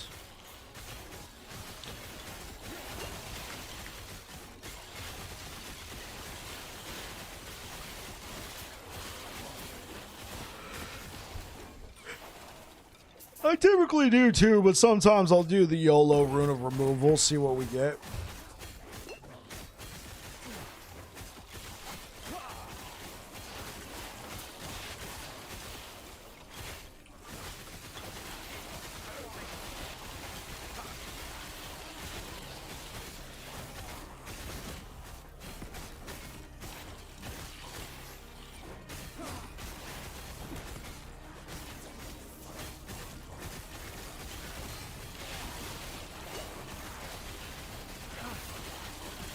Oh man, I just thought of something.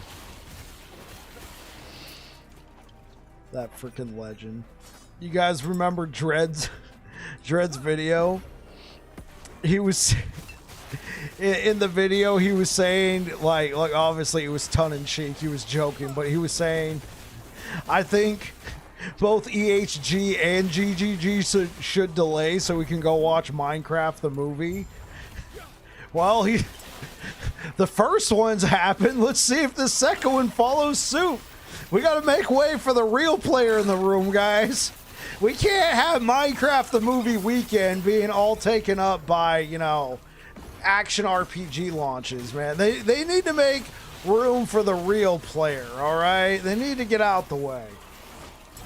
All right, so we made one happen. We need to make the hashtag Minecraft go viral. Well, it's probably already viral. You know, Minecraft movie go viral. I love PoE 1 crafting when I say this, but PoE 1 crafting is a steaming pile of BS. It is inaccessible, badly explained, and archaic at best. One of PoE 1's biggest hurdles to growing the player base is crafting, and thus the way over the other adjustment they have for PoE 2, which is bad in the other direction. Okay. So let me understand this correctly. They didn't do a really great job with crafting in PoE 1. So in PoE 2, they try to rectify that by going in the other direction, and it's just as bad.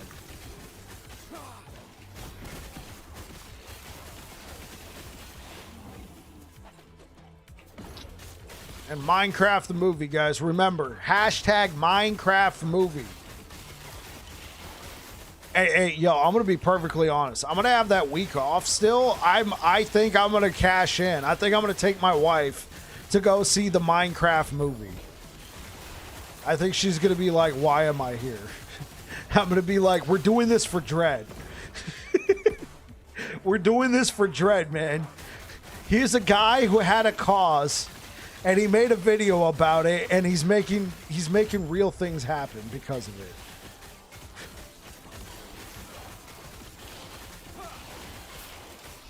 Justice for Minecraft.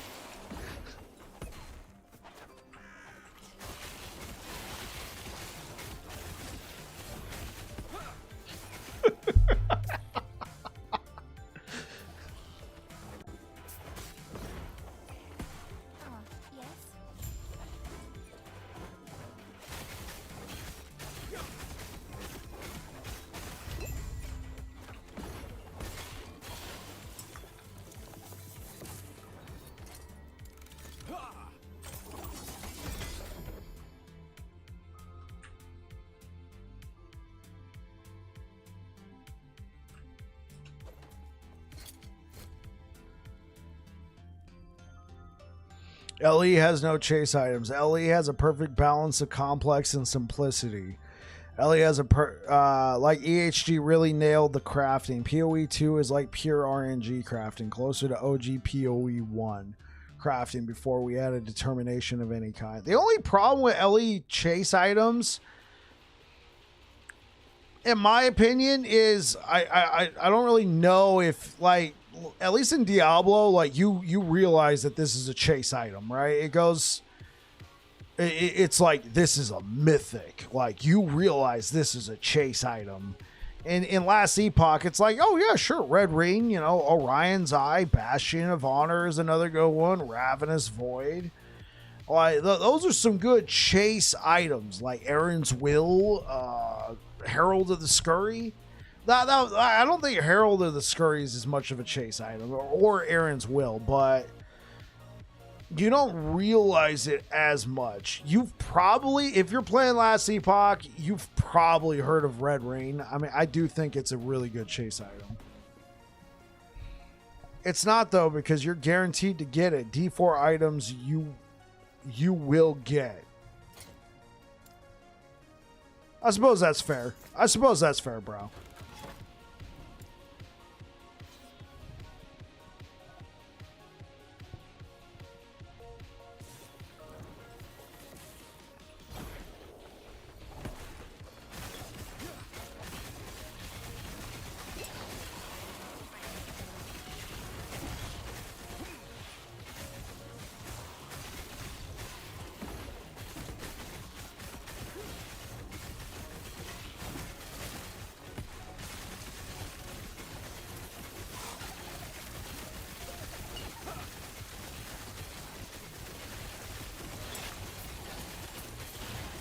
You found one Aaron's Will and one Omnis. Oh, okay.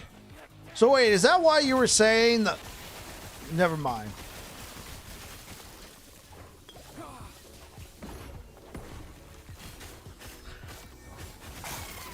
Okay, I've found multiple Omnis myself, but I understand it's probably... I've heard from other people who feel like they haven't found a lot of Omnis. I put $20 on Season 8 undoing their loot change in D4 in 2 weeks. Did you hit? Was it Moneyline?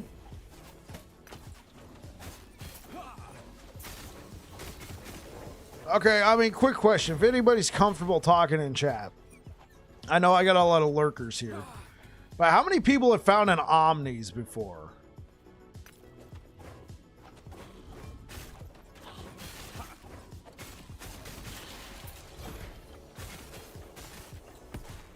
Obviously, we know Brow's found one. To me, the chase items are the crafted, exalted, and perfect rolled idols. That's fair. I definitely got you on the idols, man. Bro. Perfect idols, bro. Like, I've had a few. They can definitely be build defining. What about you, Air Dragon? Have you ever found an Omnis before?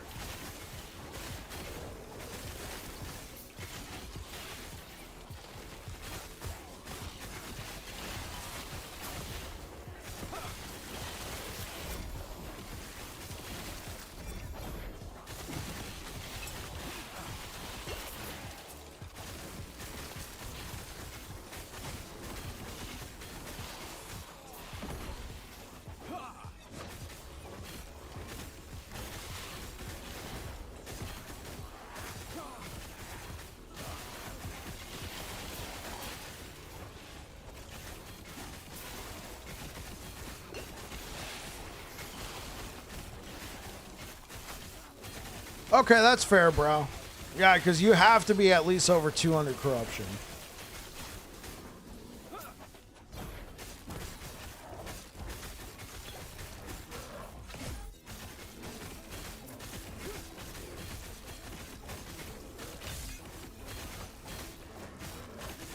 Yeah, I mean, I agree with you, bro. That is the perfect chase item. Is the mid-maxed crafted item. No Omnis for me. 1 Orion's, 3 Aaron's Will, 2 Bastions, and now 1 Red Rain. Okay. Okay, thank you for answering the question. I appreciate it, Divine.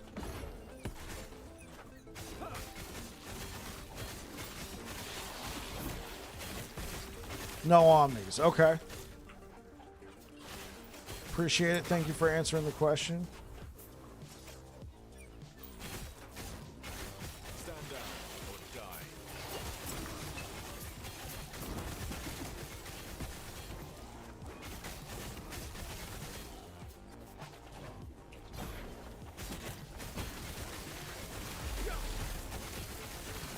Mims, thank you for subscribing on YouTube.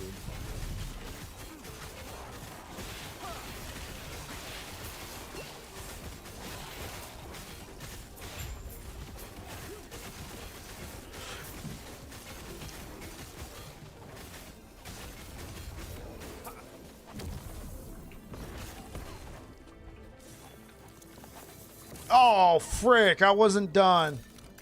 Oh, and that's a long one, too. Frick. Wish more creators would really push the crafting and show how good it is. Oh, this is interesting. Let me see if I can't pull that off. There we go. 5. Okay, yeah. Time for a new helmet.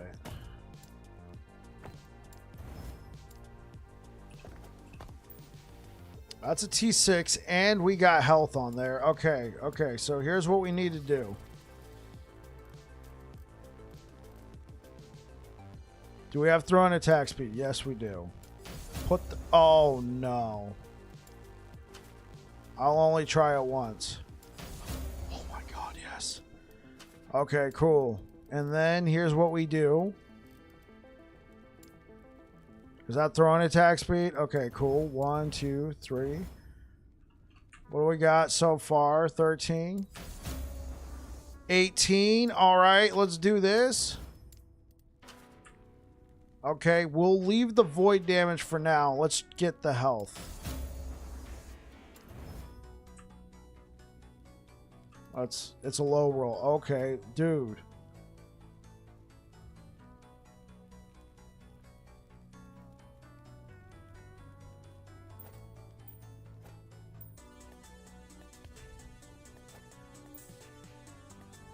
There we go. That's what I'm talking about.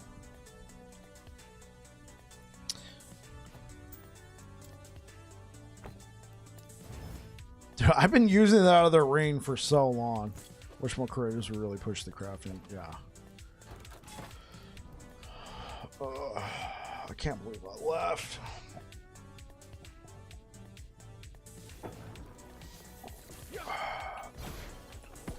I made a whoopsie.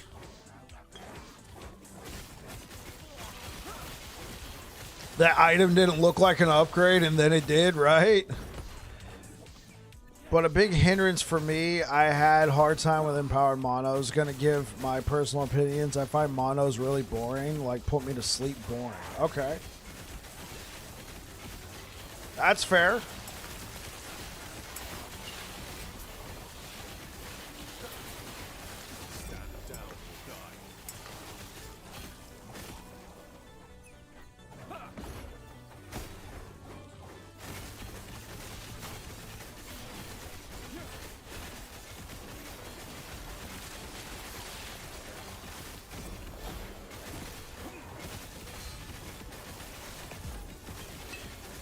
I liked monos the moment I found them. The reason why, I feel like I could just turn my brain off. I feel like that's what I love about monos, and honestly, it's a bit of a detriment. I feel like I can just turn my brain off when I can get to monos. So, like here's the thing. I work all day. I come home. I'm tired. I'm not really in my right mind, so I just like booting up some monos and playing and just turning my brain off and talking with you guys and not really having to pay attention. Like back there where I thought I was done because I'm so used to doing regular monos and not these stupid story missions. I thought that was it, so I left. Now I have to redo the whole thing. See, that's what I felt about PoE 2 maps. They were just so dull. Monos are short enough that my lizard brain finds a happy place. That's what I'm talking about, Divine. I see we have another enjoyer of fine taste.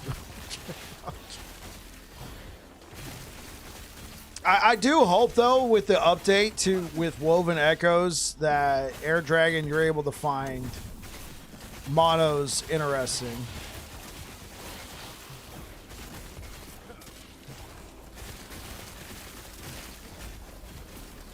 Yeah, I want to make sure I'm not forgetting YouTube chat. I know every once in a while I'll forget.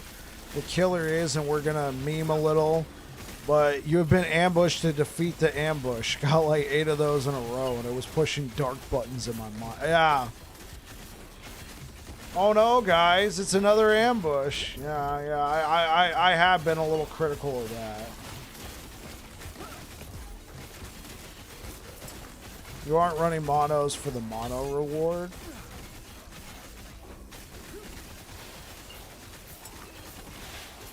I mean, I barely pay attention to the mono reward. I mean, sometimes I do, but like I said, most of the time I just like to turn my brain off.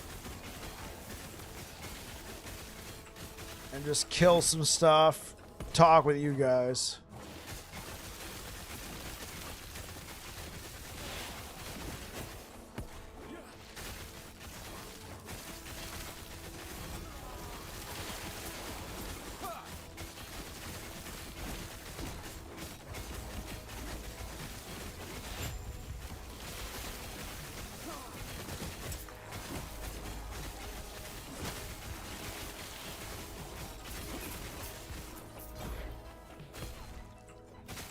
What I'm saying is that's the initial thought when you first start playing monos. That's boring. All right, that's what I got to do to get that mono reward.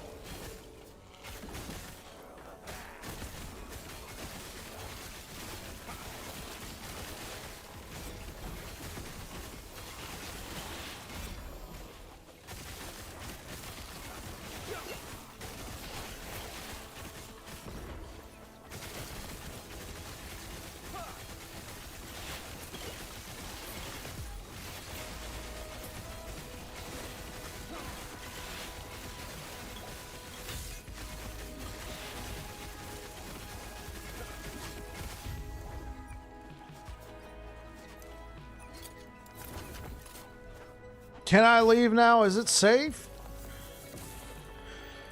All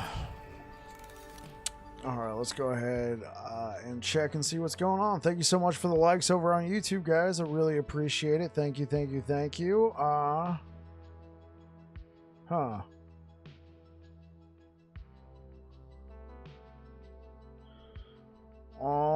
right, guys. I am going to go grab a drink. I will be right back.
a pineapple under the sea.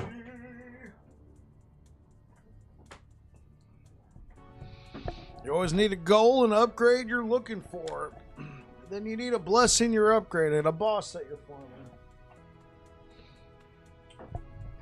Oh, all right, I am back. Thank you so much for waiting. Let's keep on blasting, partner. You know what time it is. Ba-da-bum-bum-bum-bum-bum-bum. Get a little extra block chance there. I guess it's time to make our way over to that.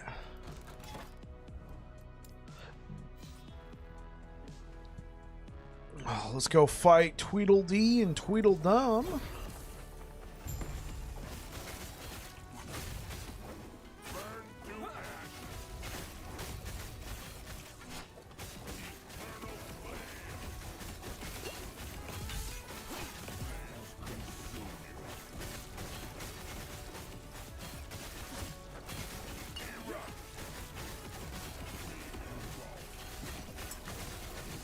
All right, off to bed. Catch you later, bro. You have yourself a good one. Thanks for being here, bro. You get some good rest.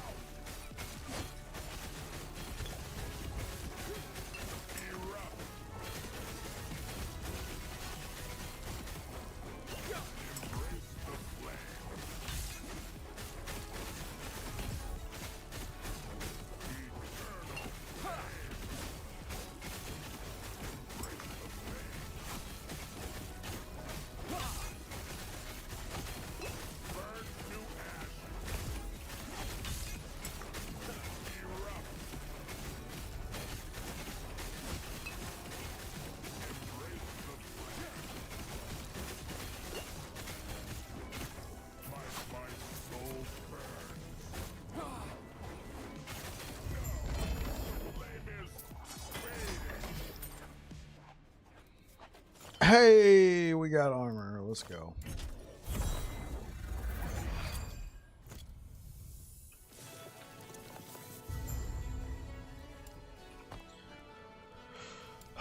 Let's do the age of winter. Winter, winter, chicken dinner. How's the build feeling now? It's feeling good. I've taken my time with it, though. I've certainly spent some time just upgrading. Can use a better shield, but I mean, it still feels a little weak because I'm not using volatile reversal, but I mean, overall, I think it's still pretty solid.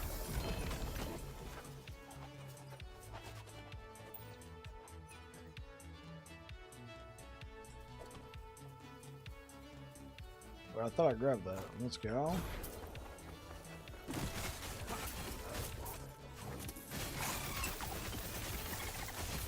Stand down or die.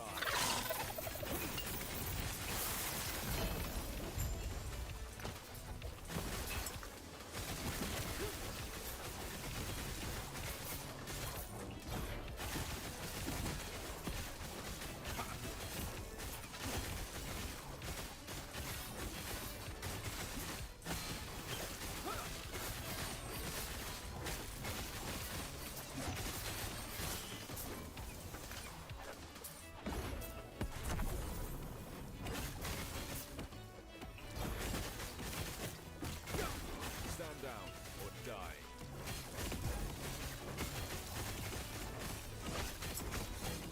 Get off for the night. You have a good one. Hey, Costin, thank you so much for being here, man. You take care.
I would sacrifice my left hemisphere for the April 2nd delay to be an April Fool's joke. I'm sorry to hear that, Spellpot. Is it going to be really difficult for you to take time off? Or is it you just got stuff going on?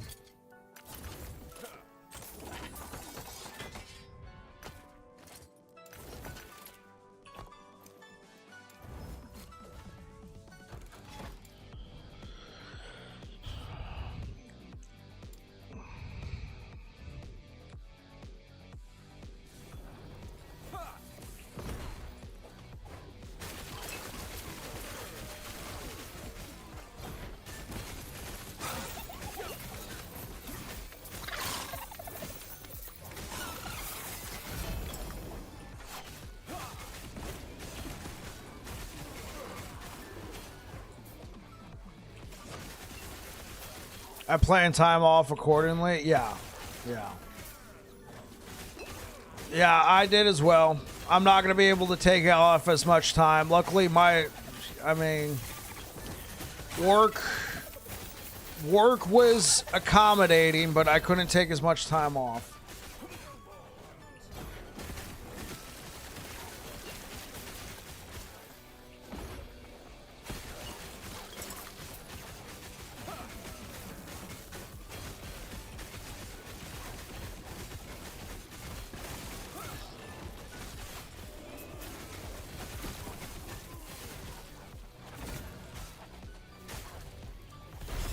Is it going to be really difficult for you to take any additional time off, Spellpot? Is it like set in stone now?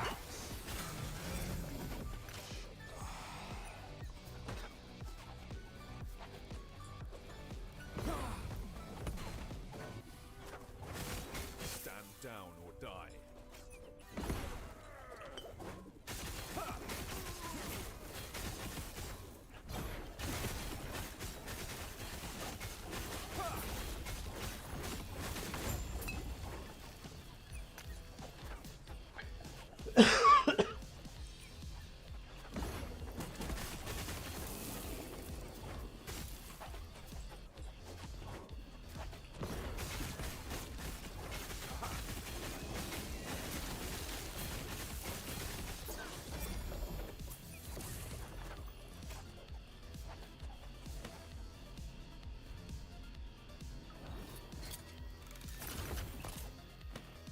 Any Necro builds? I've only played Necromancer once.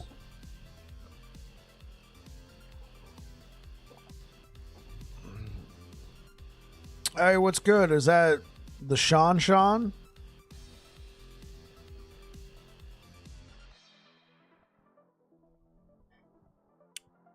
I'm just going to use my PTO. I can take 3 days. That's what I did. Spellpot. I'm taking that. I'm still committing to that first week off. And then I'm going to take 3 days off. I'm going to take the 16th, 17th, and 18th. Yes, sir. Was watching you play Frostclaw and level his bleed guy up. Just lurking. Oh, hey. Appreciate the lurk, man. You might take the 17th off. I got you. Yeah, I'm taking the 16th, 17th, and 18th off. And I will blast this game hardcore for the 17th, 18th, and 19th. But at some point, I got to cut it off on the 19th. My mom's coming over to visit on Easter Sunday. And I haven't seen her for quite a few months. And my mom, she's, God bless her. She's starting to get up there. She's in her 70s now, so I value all the time I can get. So yeah, Perry the Pig with the raid. Hey, what's good, Perry? Hey, what's up? Was watching your recent Sork build guide. I recently got back in the game and I'm low. What leveling should I follow if you have any to suggest? Yeah, so Mims, what I would do is go on YouTube and look up a guy named Frozen Sentinel. Hello, gamer. Hope you have a good stream. I appreciate it, Perry. Thank you so much for the raid, man. You take care. Yeah, because that guide I was following, Mims, that was Mr. Frozen Sentinel's guide. There's a link in that description to his guide, which is a YouTube video, and see if he has a leveling one. I'm sorry, I wish I could offer you more information other than go Google it, but it's kind of where I'm at right now. It's been a while since I leveled a sorcerer. Hey, what's good, Krish? What's good? Thank you so much for the raid, Perry. Welcome on in, Raiders. I'm Babbling Bike, and I play too much Sentinel. We are doing a fresh, leveling run. This is a character and solo character found. What day is the 17th? A Thursday. No such thing. Hey, what's good, Master Sword? What's good, Master Sword? Yep. Now let me give you a shout out, Mr. Perry the Pig. Appreciate the likes over on YouTube, guys. You guys rock.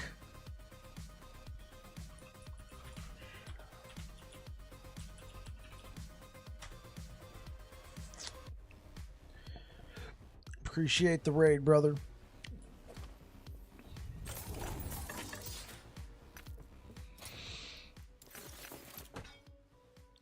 So what did you guys learn today with Perry? Was he playing more Balatro? Was Perry playing more Balatro? Tell me you got some good combos. Do you unlock any new decks?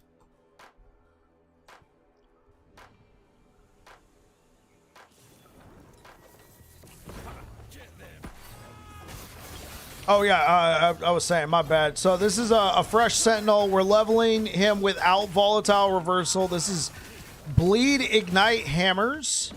Eventually it will become just Bleed Hammers, and this is solo character found, so I started this run with nothing. And we're gonna go try and take down some bad guys.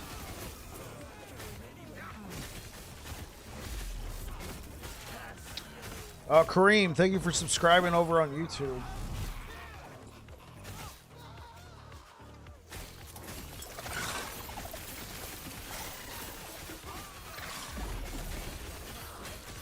Zakutali, thank you for the follow over on Twitch.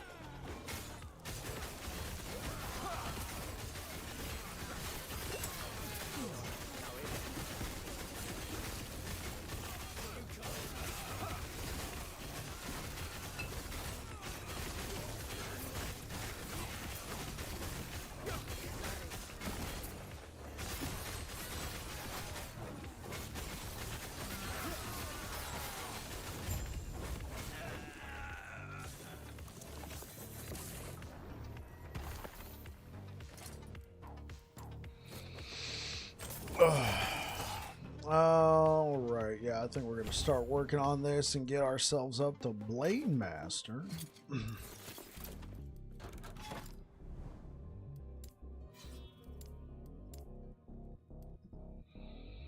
Thursday, I gotta check your You gotta check your calendar. Yeah, April 17th, Thursday, last Epoch Season 2.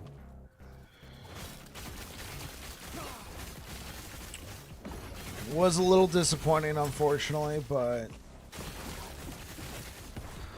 I hope it's the right decision for him.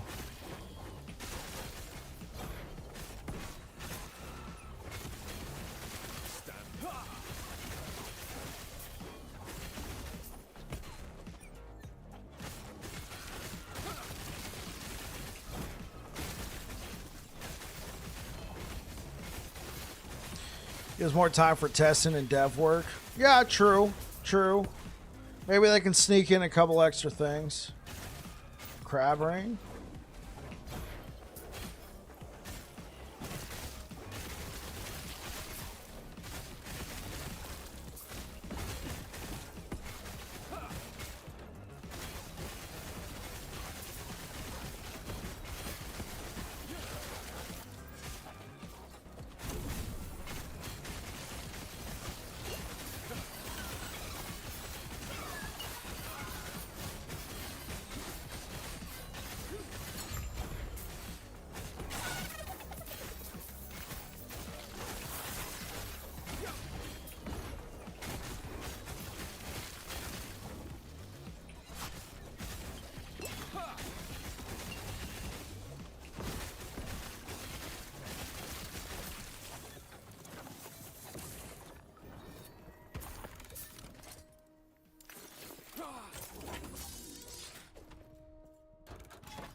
Ooh, blood loss?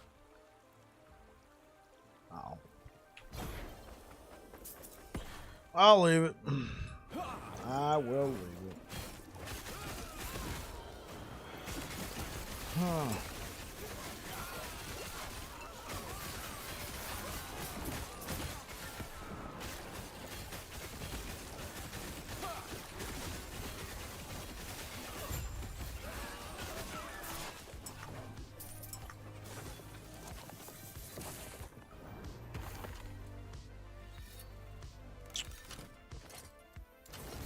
So was anybody able to adjust their PTO? If you're taking any paid time off for last Epoch coming out? I was barely able to get to adjust for 3 days. I was barely able to, well, barely is probably a tough word. I guess you can cancel. No harm. Cancel what? I thought I cucked myself today. Last Harbinger was on Lagon. You should be able to adjust. Is there any info regarding the nerfing of Diamond Matrons? So the only info I have is that they're reducing their damage by 10% because they do damage over time. They deal damage over time. And so they're going to reduce that by 10%. And they're also not going to scale as much. Indo, can't call off when you run a business. My phone goes off 24/7 as is. I got you,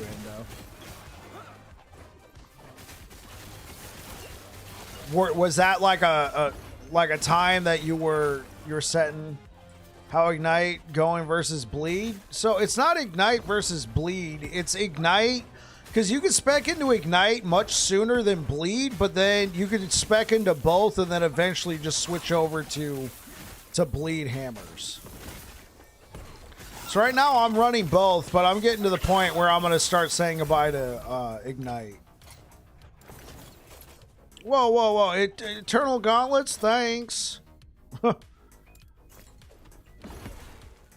You can cancel PTO, no harm. Yeah, I was able to cancel. So I'm maintaining that first week because that's anniversary of my wife. And we're going to a concert and we got some other stuff. But then I canceled a couple days and rescheduled them.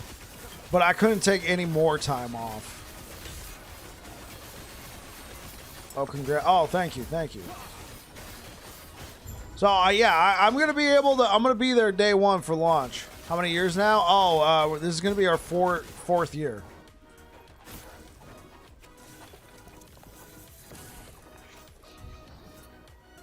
Yeah, so we were going to be... So we're celebrating our anniversary on the 1st because originally I was going to just be blasting last Epoch.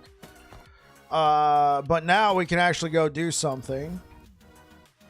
And then, I don't know. I think I might go watch the Minecraft movie, bro, at this point. Hell yeah, dude. Yeah. Yeah. It's going to be good. It's going to be good. We're going to have a good time. I'll probably still do something of a stream on, because that was the plan anyway. I'll probably still do a stream on April 3rd. That's our anniversary, is April 3rd.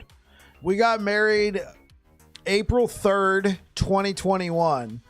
So our anniversary is 4, 3, 2, 1. It was my wife's idea. I was all for it. I'm like, hey, that's catchy. I can remember that. What's your anniversary? 1, 2, 3, 4. But say it backwards. Yeah, there you go.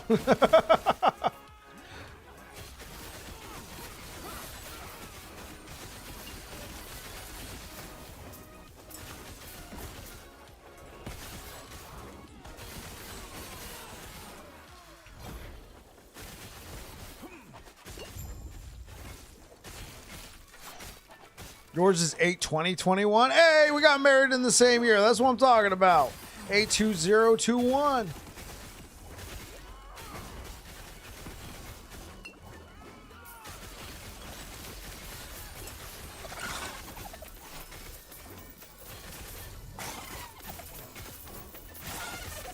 Yes, sir. That's what I'm talking about.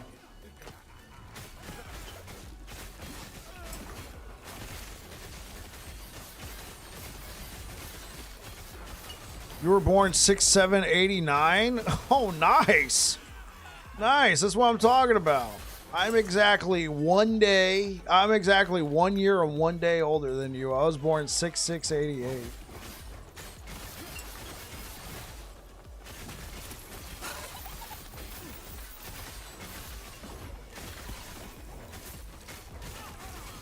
That's what I'm talking about.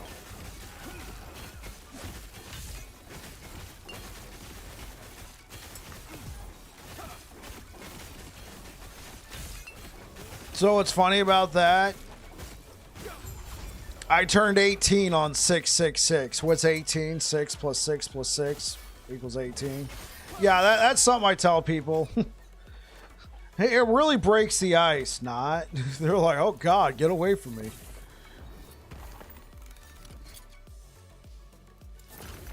It didn't help that, you know, when I was turning 18, that was also the day that, what was that one movie? It was like something about, it was like some like, I don't know, some far out movie also came out on 6/6/6. They were trying to take advantage of the marketing.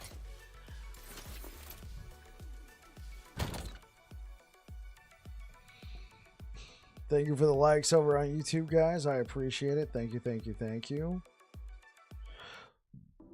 Master Sword, you should be able to adjust. Okay, I'm glad to hear it.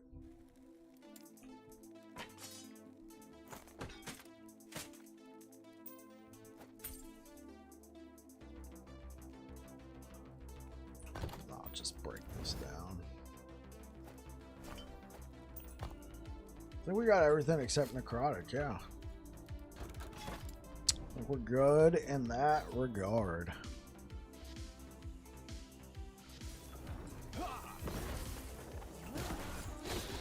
So early season 2 is about 4 weeks away now, right? Yes. That is correct. It is 29 days, if my math is correct.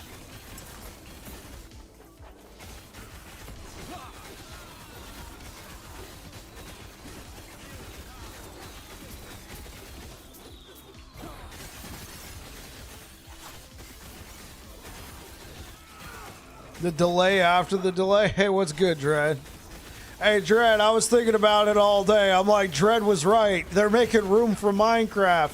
Let's go get our tickets now. Yeah, I know, right? Delay after the delay. I was such a mix of emotions. I tried recording a video when I got home, and all it was turning into multiple times was rants. Yeah, so we just need PoE to delay now. We just need PoE to delay now. They need to make room for the real player in the room, all right? All right, they need to both get out the way. All right, Minecraft, justice for Minecraft. Easy. That's going to be a slow 29 days. You know, like, I already had so much stuff going on right before it came out. I think it'll kind of go by. What will be really slow is the week before. The week before is going to be super slow for me because I didn't have as much stuff going on. I just had a jam-packed, you know, week before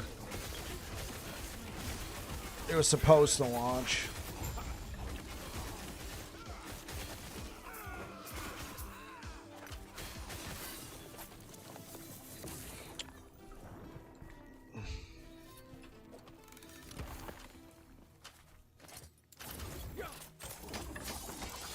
We're almost to empowered. Almost. We're getting close. Man. So I did this entire leveling run. It's going to be a slow month for sure. I did this entire leveling run without volatile reversal. It's a little slow.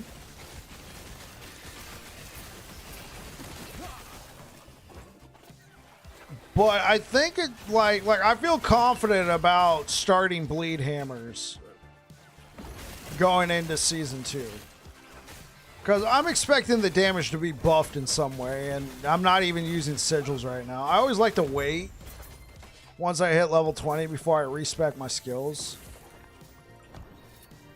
We're getting close. Once I hit level 20 in a skill, that's when I like to respec.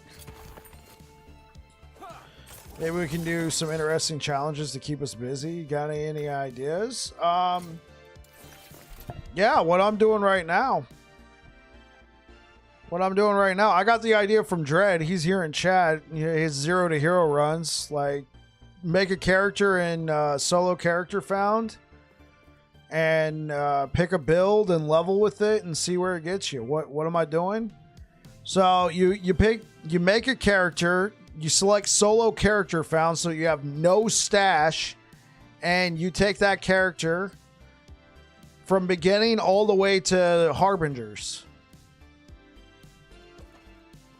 And so the challenge I did for myself was to do Sentinel and not use Volatile Reversal.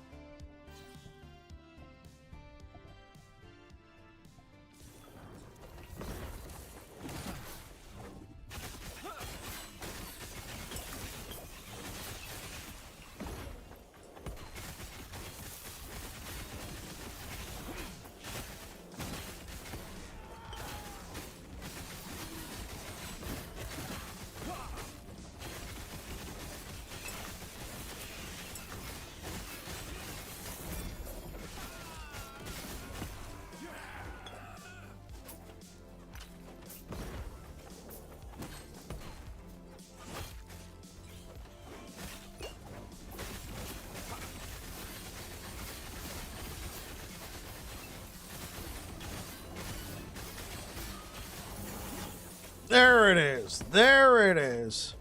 Any other ideas? I don't know if I would recommend doing hardcore, but you could play some hardcore characters in Last Epoch. It could also just be a good time to go check out some other games. Like Diablo 4 right now, if you're into Diablo, they're doing a double XP event. That could be interesting.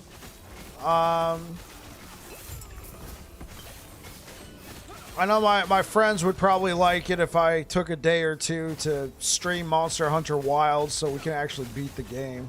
They already beat it. They've been waiting for me because I've been super hardcore blasting Last Epoch. I'm sure they would like me to actually, you know, take a Saturday and stream Monster Hunter Wilds all day, and then we can actually beat it. They're waiting for me.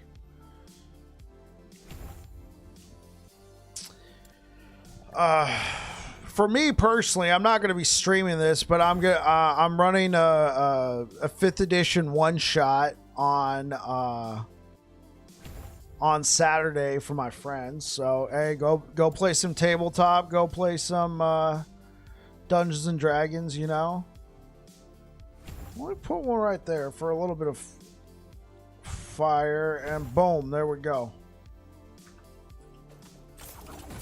You know, go play some tabletop. That could be a lot of fun. After that, like, I'm sure you can figure something out. Do you guys play Magic? No. I don't play Magic. I mean, one of my friends probably plays Magic, but I don't.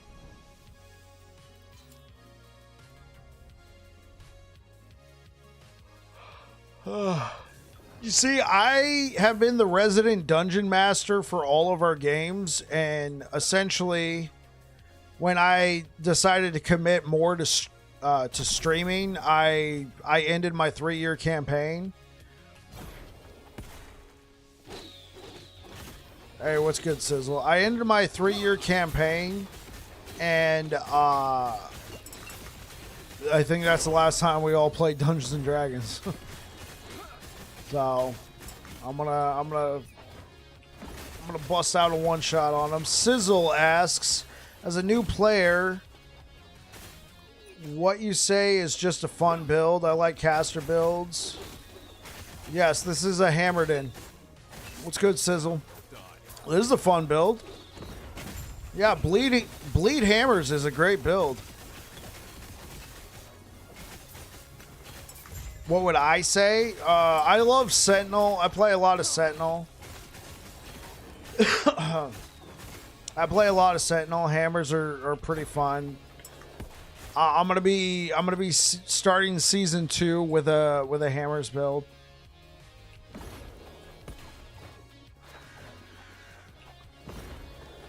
Just did a Frostclaw Spark Charge build. It's pretty in game, but it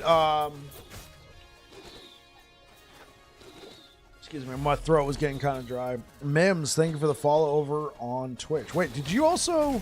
You subscribed on YouTube and followed on Twitch? Can you level with hammers? Yeah, that's what I'm doing. That's what this entire run was.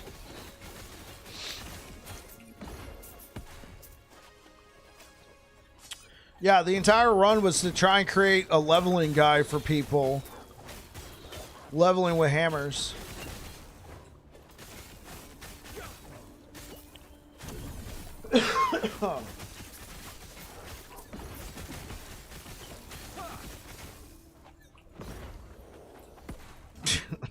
Appreciate it, Mims.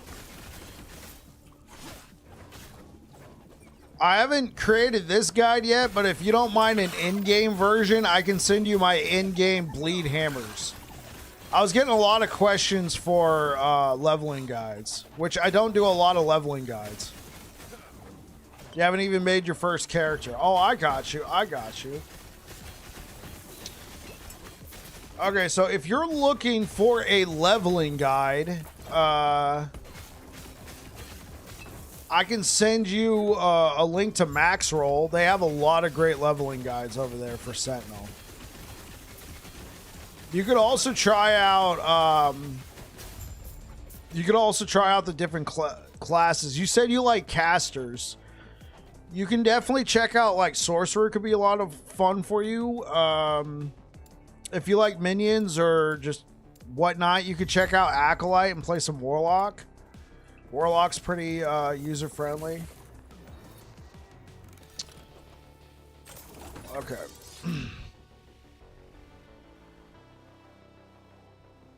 If you want to weight sizzle, I don't know. Like, here's the thing. When I release this leveling guide, I am going to have a certain amount of expectation that you kind of know what's going on. If you want somebody who's going to help you a lot, Maxroll can probably give you a hand. I can send you a link to Maxroll. Hold on.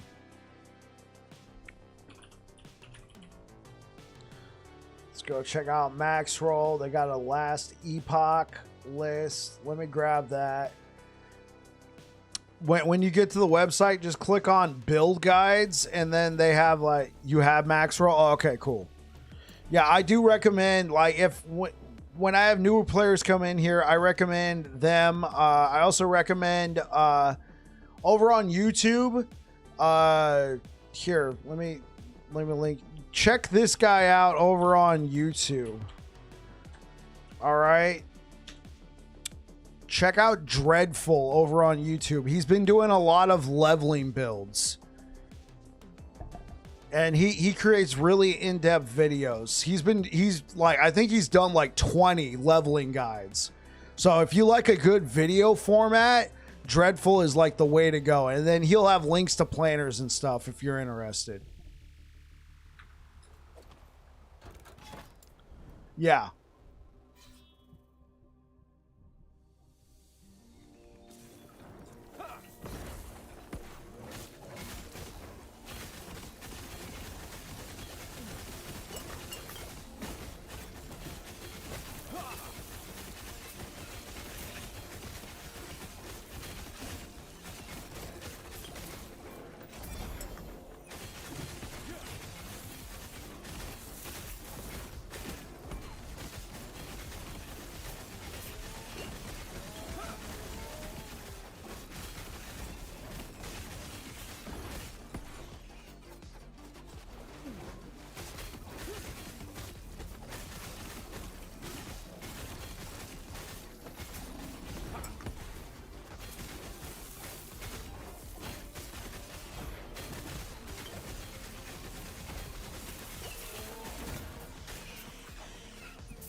He's very detailed. Yes, he is.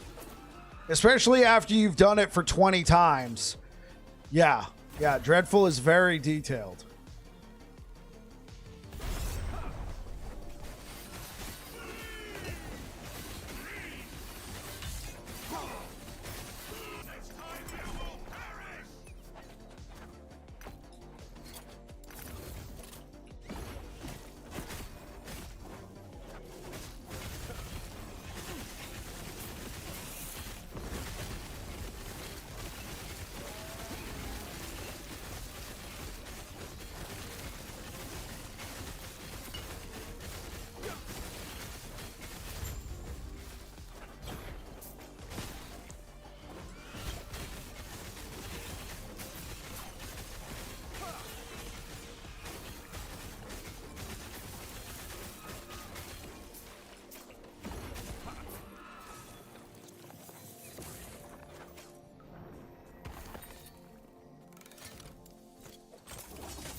Meteor Shower Sork looks insane.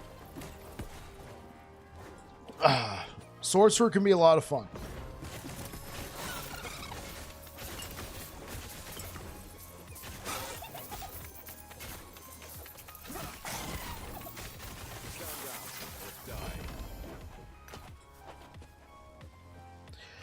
Meteor as a skill needs some love, but it looks like a very, very appealing. Like, it looks really cool. I'm not gonna lie.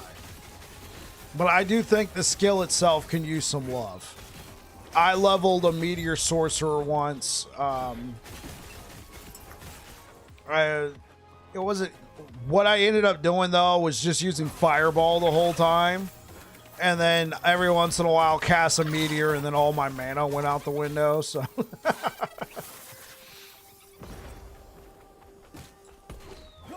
Compared to skills like Frost Claw, yeah.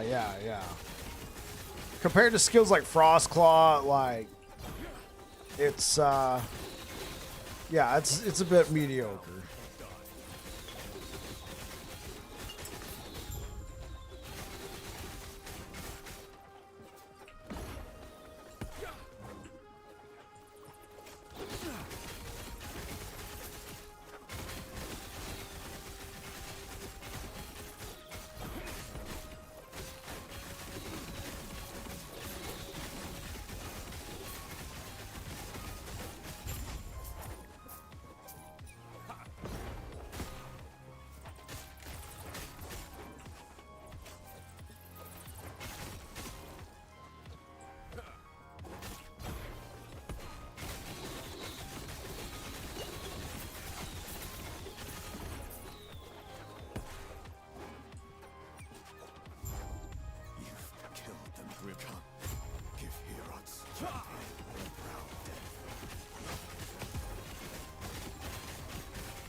This is a mercy. Shatter. Do not stand in my way. Behold the rage of winter. Shatter. This is a mercy. Do not stand in my way.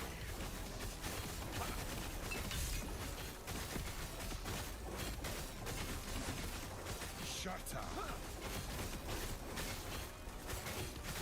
This is a mercy. Rise, my fallen champions. Aid me.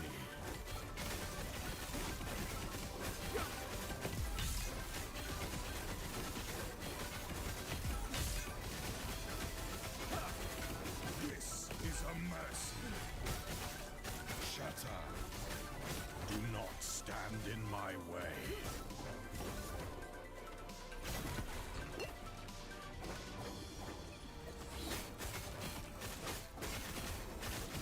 This is a mercy. Come, sons of Arthur, aid me.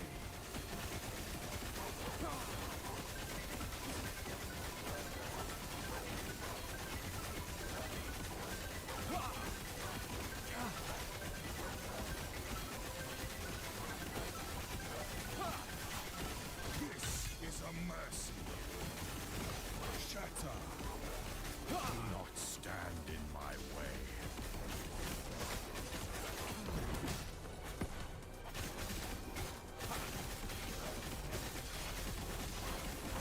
This is a mighty. How do hammers stack up against Frostclaw? I would say Frostclaw's...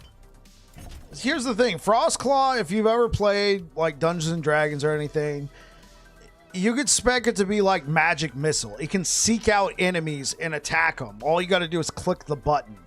So it can be very efficient if you set it up right. Hammers is kind of like just a sheer just wall of just metal just going around, and it could be a ton of fun. I've pushed both to the end game. I definitely spent a lot more time on hammer build, so I pushed my bleed hammer build past 1,000 corruption. But after just playing a Frostclaw build for a week, I was getting into the high 700s corruption. I had some good gear, but I definitely played a lot more hammers to eventually push it into 1,000 corruption, if that makes sense. So I'm going to give, at least as of right now, I'm going to give the edge to Frostclaw. The thing is, Sizzle, there's an ability that there's an ability for Sentinel right now called Volatile Reversal that can allow you to do a ton of extra damage. The thing is, the devs have already confirmed and shown that this is getting changed and these damage nodes are getting removed, and they're going to buff the damage of Sentinel overall. So I've been playing this leveling run right now with no Volatile Reversal, and that's how I'm going to present this as a leveling guide, because there's a bunch of people out there who don't want to play Sentinel knowing that Volatile Reversal is getting changed. They don't want to play a build on Sentinel knowing Volatile Reversal is getting changed. So if they play a Sentinel build, they don't want to play with Volatile Reversal. So once I release a leveling guide for this, it's not going to include Volatile Reversal. I feel like this build would be a lot better if I was using Volatile Reversal right now, but it is what it is.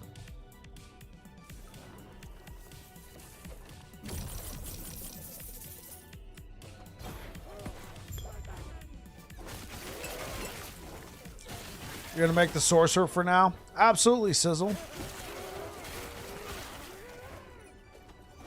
Gives you a month to decide. Okay, so here's something I'm going to let you know, Sizzle. You're probably not going to run into it, but there's a mechanic in the game that you most certainly will probably run into called Ward. Ward is getting a little bit of a nerf. Some people say it's getting too much of a nerf going into Season 2. So I think you're making the right decision playing Sorcerer now and getting a feel for it and seeing if this is a certain amount of power level that you want in the next season, knowing that it's going to get cut down a little bit. I'm just going to say that. Other than that, don't let anything else I say taint your view of the game. Just play it and have fun.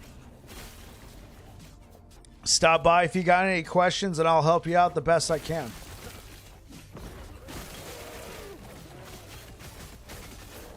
Hey, what up? What is it? Motor Aiden? You're used to rocking glass cannons. Yeah, it can definitely do a lot of damage. So yeah, I think you're gonna have fun, Sizzle.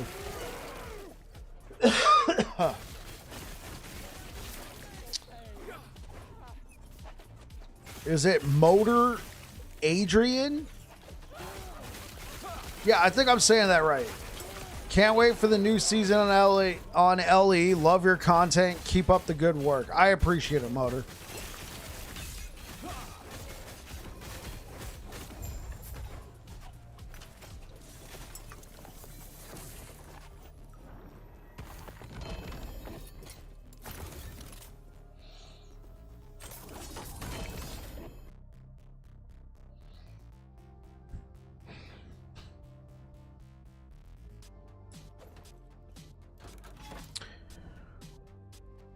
It's okay, like that also. I got you.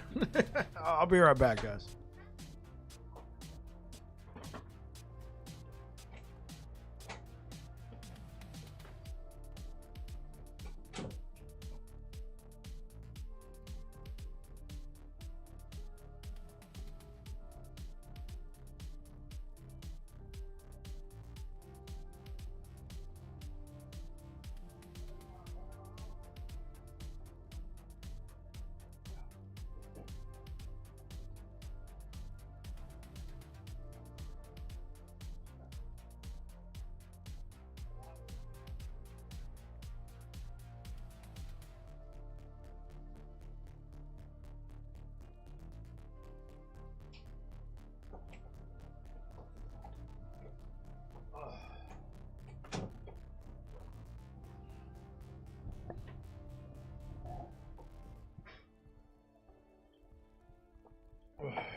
Stand down or die.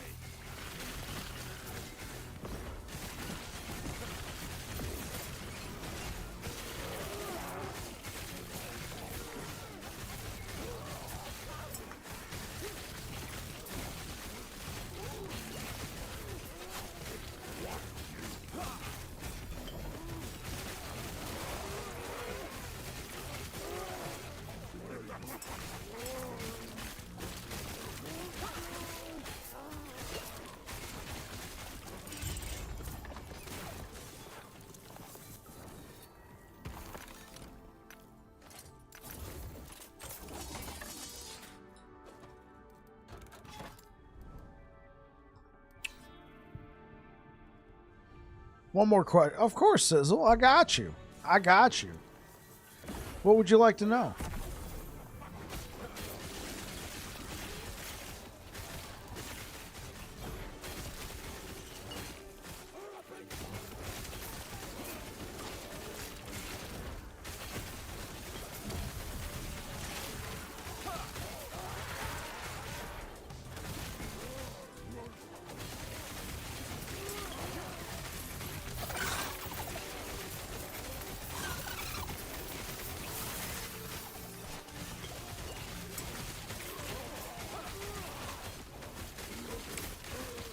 Okay, start leveling the same build like you. It's a lot of fun. Love it. I like tankier characters the most.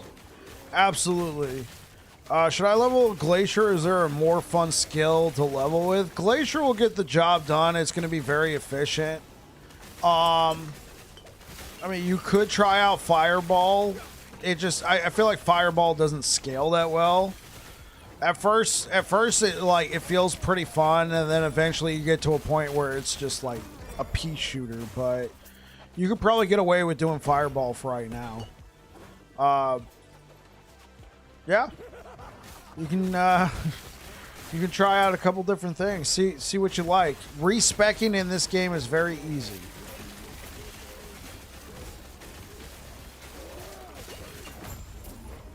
Yeah. Respecking in this game is very easy. Don't be afraid. Experiment.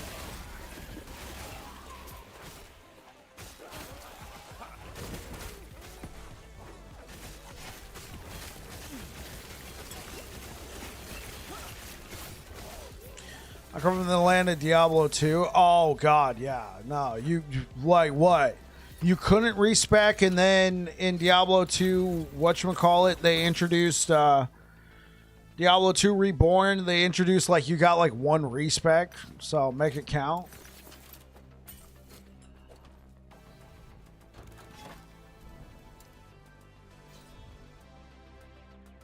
Tokens? Oh, okay.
Yeah, let's remove some points here. Time for a bit of a respec. I think I'll keep Javelin for now. You know what? Let's get rid of that and spec into Sigils.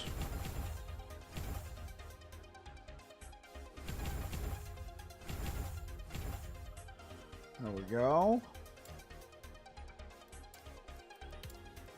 Let's put some sigils right there. We'll keep Javelin. And Smite's going to proc automatically. And eventually we'll probably respec Javelin as well.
Dude, look at the size of that lizard. Oh my gosh.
What do you recommend for the new season? Trade League or Observatory? Can't remember. Okay. I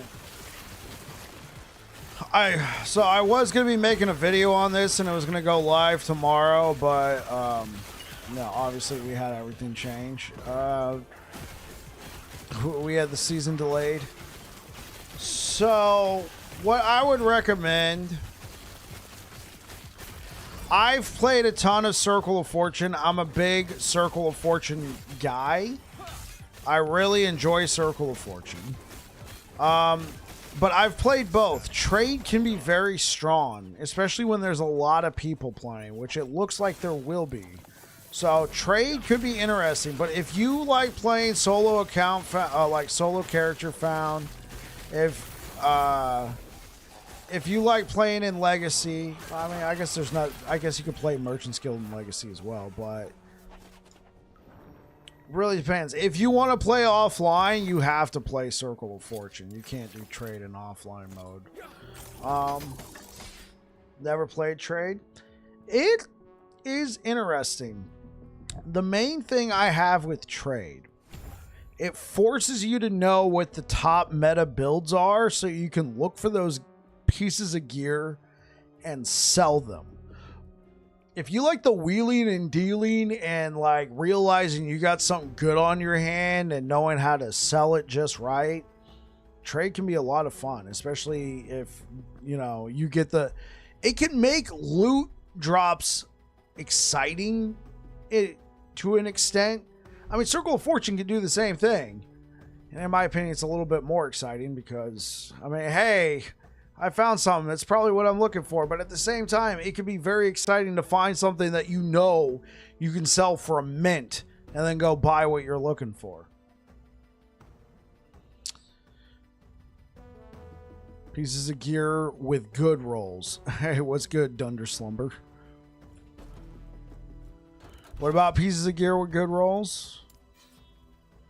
Is that the difference between trade and Circle of Fortune? You give Circle of Fortune enough time, you can have some pretty cracked out gear sets. Just look at my last couple builds. I actually got criticized for my builds being too good. In terms of gear. Your point about selling, gear with good rolls. Exactly, Dunder Slumber. I mean, people are going to just list stuff. But if you got something good, I mean, here's the thing about the market, which is why I might end up playing Merchant's Guild. Patches McDougal. What is up with the names? We had Cooch McGee follow on Twitch, and now we got Patches McDougal subscribing on YouTube.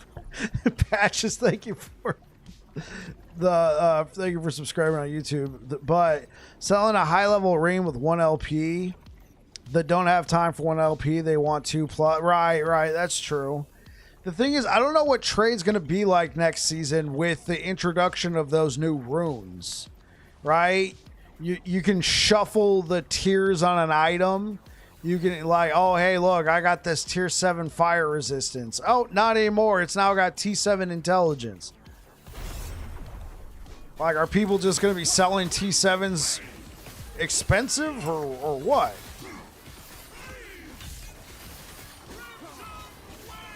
I mean, I doubt it because everybody can flood the market with T7s.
Where did I get the wings? They're a cosmetic.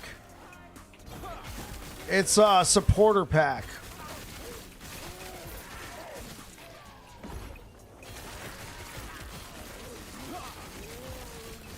I wanted to support the devs, especially after the announcement they had to make. And they said these are like old supporter packs, right? They're still available. But they said these old supporter packs are going away. So I figured, hey, let's go for the gusto. This is a $50 cosmetic, essentially. I mean, it's probably not worth if you trying to get something out of it, but I saw it from the standpoint of I'm giving the devs some money. Ho. Yeah, that like yeah, if like it's probably one of their coolest looking cosmetics, right? But it's also more expensive than their entire game. Yes, for the Merchant's Guild, you have to know what's good for other classes too. That inflicts making the loot filter with also. I'm kind of bad at doing that, struggling to make it for my character. Yeah, I got you. I personally, like, here's the thing. I don't even like going to buy prophecies, man. I just like to blast the game. So, like, if I play Merchant's Guild, I know I'm going to have to sell stuff to get money, but I'm just going to want to go buy. I just want to be a Merchant's Guild so I can buy a couple pieces of gear fast and get rolling even faster. That's it.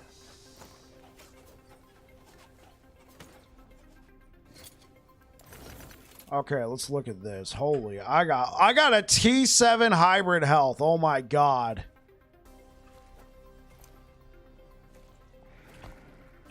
No, we're not gonna mess this up.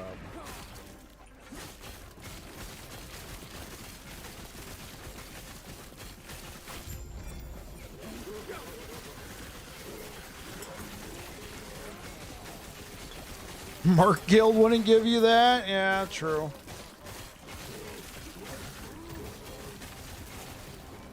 I'm already at that point. This is a fresh character, Professor. I mean, I've said it probably a billion times. I'm a bias circle of... I am too. I am too.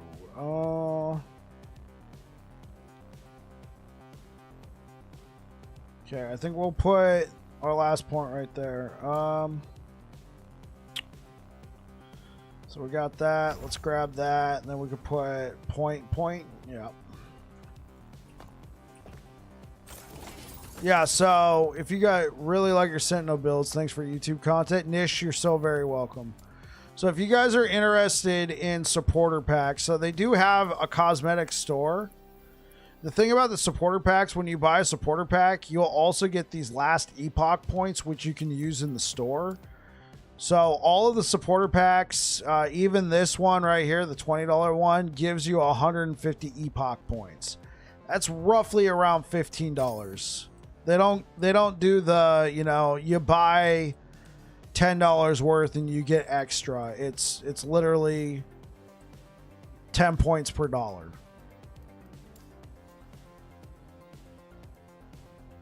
Is there a way to buy physical merch? You can go to their website, Nish, and see if they got a merch portal. I wish offline got those. Yeah, unfortunately, here's a big caveat. If you guys like to play offline mode, due to the way the game is encoded, you can't have cosmetics appear in offline. It's rather unfortunate. The supporter packs are great. The only issue I have is they don't work for offline. Yeah, they're really cool, but like, yeah, buyer beware. If you're playing in offline mode, you can't use cosmetics. It's the way the game is coded, unfortunately. And, you know, especially if you're a busy parent and you need to be able to pause the game to go do stuff, you know, because your child needs their diaper changed, you know.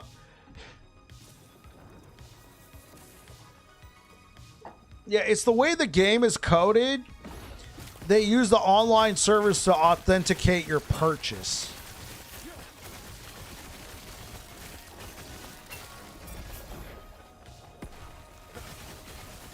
Stand down or die. You had to play offline for the first 2 days. So when 1.0 came out, obviously the servers, I get it, yeah. But no, Krish, I do agree with you. Like, they should figure out a way to make them appear. I was sad after buying so many in beta. I know, right? So, Dunder, did you just end up staying in offline after that?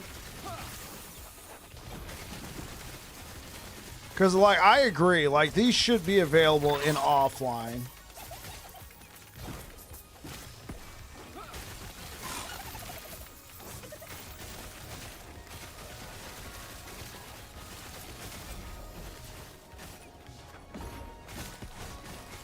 Krish has too many. Well, Krish, you also told me your situation before too. You know, you're a father with children. You got to be able to pause the game to go attend to their needs. Nope, went back to online. I wanted to try the Merc Guild, which was bad to me. Okay, I got you, Dunder. Stand down or die.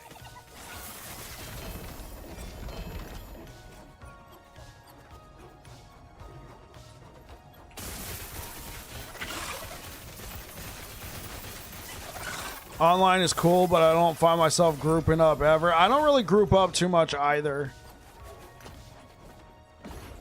I mean, I have done it, but I don't group up too much either. I've just typically blasted this game solo. Well, there is a way to trade with friends in Circle Guild, which is amazing. Right. You just gotta play with each other and get the resonances.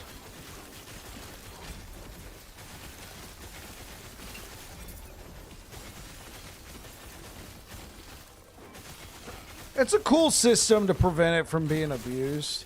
Apparently no merch or news of it. Their wiki shows merch only for 2018 kick. Oh, I'm sorry to hear that. Sorry, Nish. Yeah, it would have been cool to get like a Last Epoch t-shirt or like a hat, like a Last Epoch hat.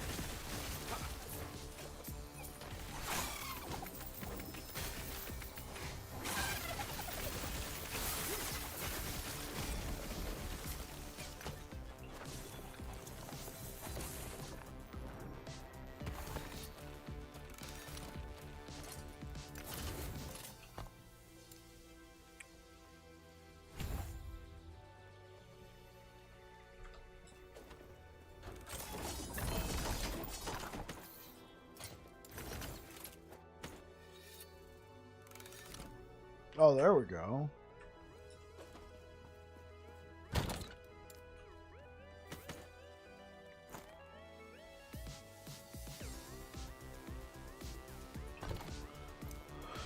Okay. Well, I need to use this belt. So what's going to happen if I take this off? Ouch. Ouch, ouch, ouch, ouch, ouch. Okay. I'm going to lose all my poison resistance. I'm going to lose some cold resistance too. Oh. Oh, I gotta use this belt though. Like, no question about it. I gotta use this belt.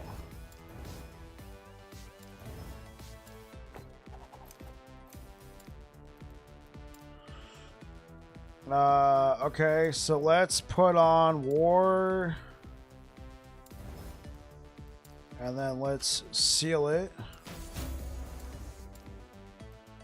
Put that back on, and then let's put on mana regen. There we go. That is what I'm talking about. That is sexy, but we got to figure out what we're gonna do.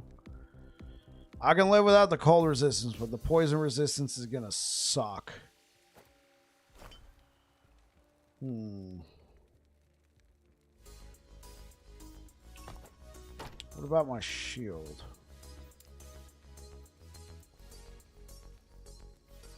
Can I just hope for poison resistance? No. Hey, you know what? I think I got something, though.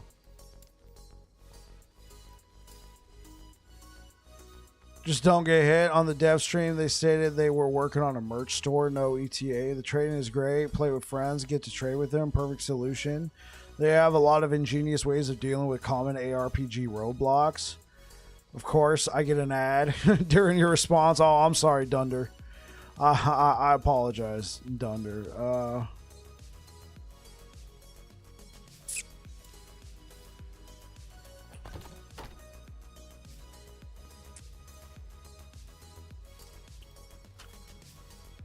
Well, I could attempt to seal this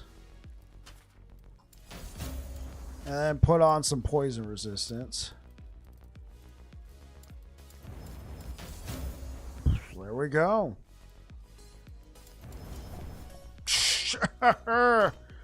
Okay, well, we're set. Poison resistance, good.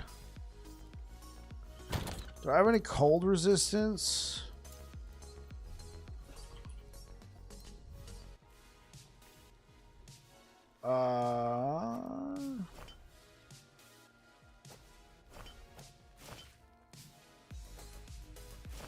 There we go.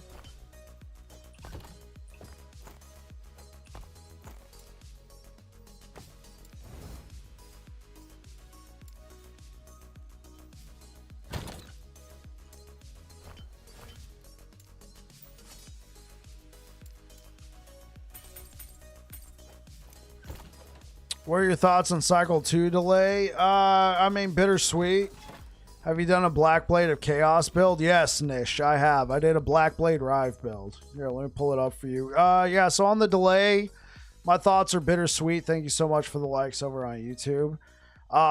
It's annoying. I was pretty lucky. I was able to adjust my leave a little bit. So I'm still going to be able to take off a couple days for launch, but I'm not going to be able to take off a week like I was before. But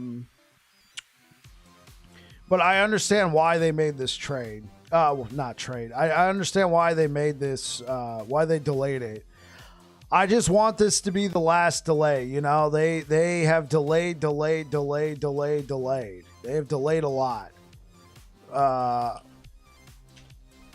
They have delayed a lot. So I've seen a mile away and still sucks. It caved. I know I had high ups to bring it early. Had hypes to yeah, I didn't know if it was possible to bring it that early. Yeah. I've been pretty critical about all the delays they've done. It's only going to get worse from here. Because, you know, once Grinding Gear Games figures out content releases for both Path of Exile and Path of Exile 2, you're going to have more Path of Exile to deal with. So Last Epoch at some point is going to stand on their own 2 feet. But this was a little too close. So hopefully, you know, everybody can play. Everybody can see how good Last Epoch is, especially with the updated end game. And then after that, stick to that 3 to 4 month cycle, all right? Enough of this. Oh no, Path of Exile has a release. Everybody has a release. You know, I understand you're trying not to, like, you put a lot of eggs in your basket. You've spent a lot of time delaying. Now it's time, like, after this, to bring it.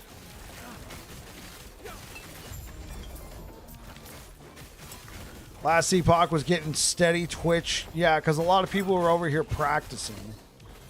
Yeah, I'm sure it will. The delay will hurt it, for sure, King Cobra. Though, I've seen a lot of goodwill. I've seen a lot of goodwill in, like, YouTube comments talking about the delay. A lot of people are saying good guy EHG and dick move GGG. I'm seeing a lot of that energy.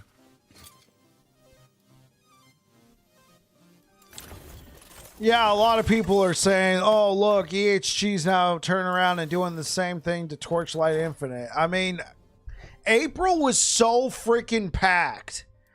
it felt like everybody else was avoiding last Epoch except for GGG. It seemed like Diablo delayed. No Rest for the Wicked, end of April. Torchlight, April 18th. Everybody was, and then GGG was like, "This is a nice date you got there. I think we're gonna go for 2 days after." Okay, cool. Bye.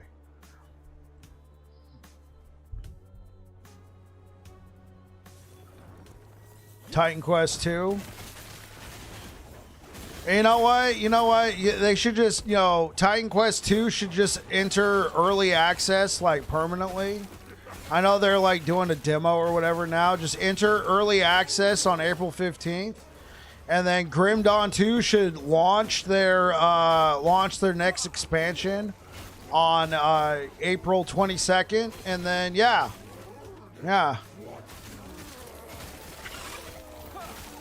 April will be the greatest month of action RPGs of all time. Yeah.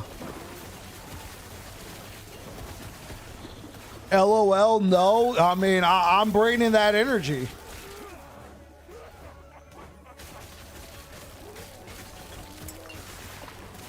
I was not honestly planning on playing PoE on launch, assuming April 2nd. Yeah, right? Oh, I have a lawn joke. Might take up a bit of a chat box, but it's worth it. Okay, go ahead, King Cobra.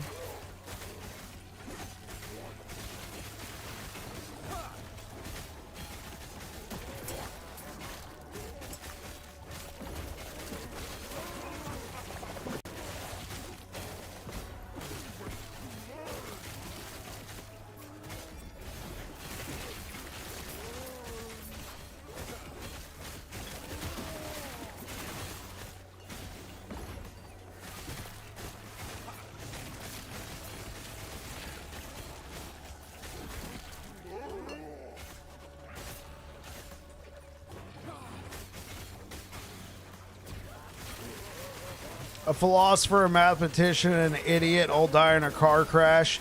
They get to the pearly gates and see St. Peter and the devil. The devil tells them that due to heaven being overpopulated, they just each ask him a question.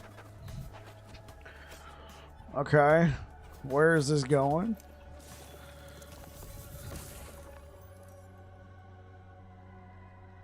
It cut off.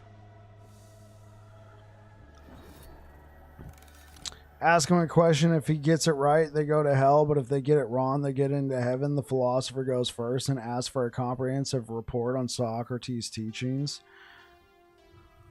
Yeah, Twitch has a limit.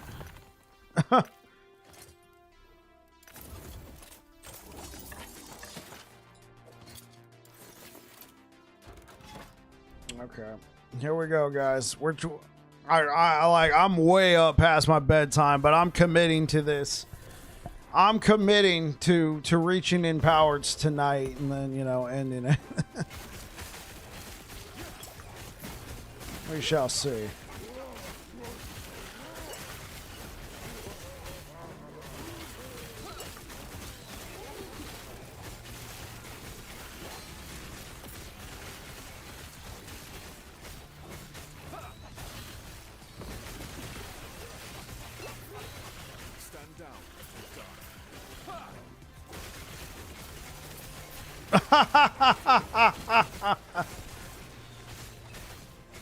Nice.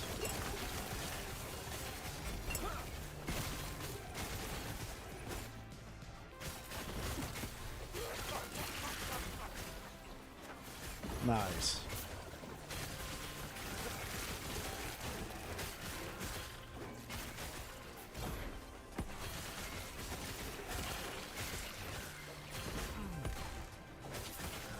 So what you been up to, King Cobra? Did you have any time taken off for last Epoch launch? Sorry for the chat bomb. It's okay. You did warn me. I guess I wasn't expecting that much, though.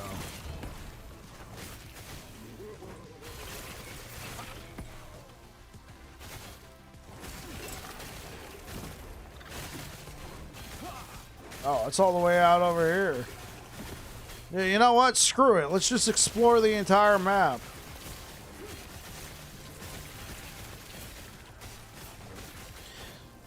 I don't have enough time to take off of breathing. Understood.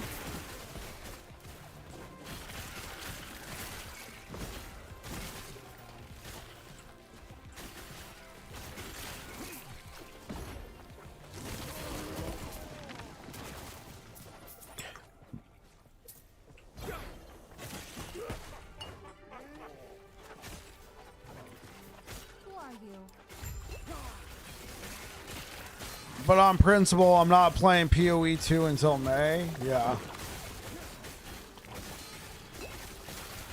I don't have any plans to cover PoE yet. I've been kind of waiting until they're a little bit further along in their early access.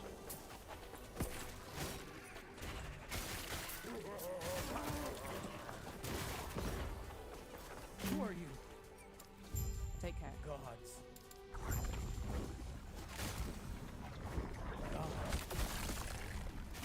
Okay, can I just kill the bad guy now?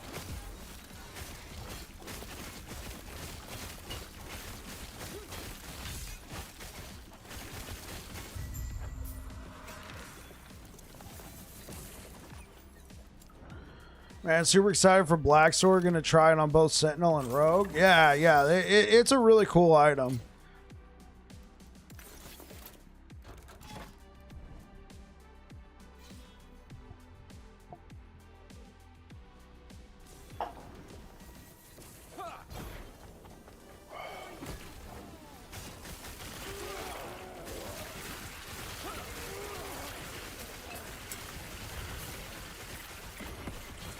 Love the way to face tank every Dunder Slumber. Thank you so much for the follow on Twitch. And thanks for being here tonight, guys. I really appreciate it. You guys rock.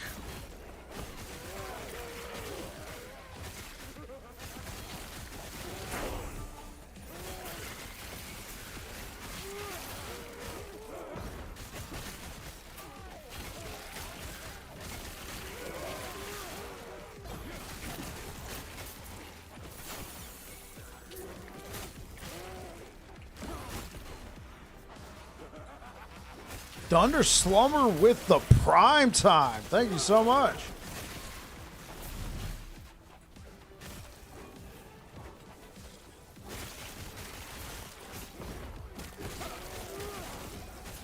Chill stream, you dig it? Appreciate it, man. I try to keep it chill. Like, here's the thing, guys. If you've never been here before, I work full time. I'm a cook for the U.S. military, right? I'm a civilian employee, so I have reliable hours. So when I get home from work, though, I'm usually not like, let's go, I'm so freaking hype. I'm like, what's up, guys?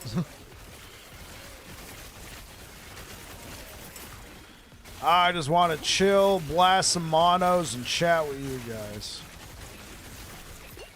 I mean, first I hang out with the wife because, I mean, it's the wife. But after that, I come hang out with you guys.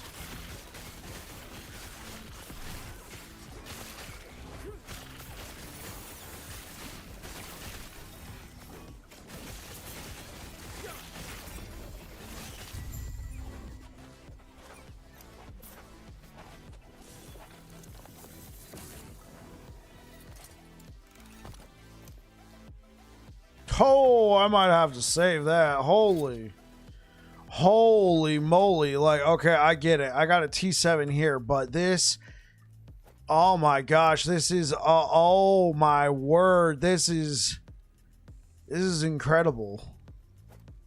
I can't destroy that. That is just like, oh. Kind of cool seeing how many LE content creators do this after their full-time jobs. Some passion right there. Yeah, man. We do our best. I mean, maybe one day. I mean, probably not for me, just because I don't foresee myself ever quitting my job. But, you know, maybe one day we can see some more full-time LE content creators. Right now, there's like a handful. Right now, I work for 2 different clients and also do a lot of freelance work while working on LE full time, which is fun. Yeah, Dredd, I really appreciate the work you've been doing, bro. Like real talk. You've been doing a lot of great work, man. All right, here we go. We defeat this guy, we fight a Harbinger, and we are empowered.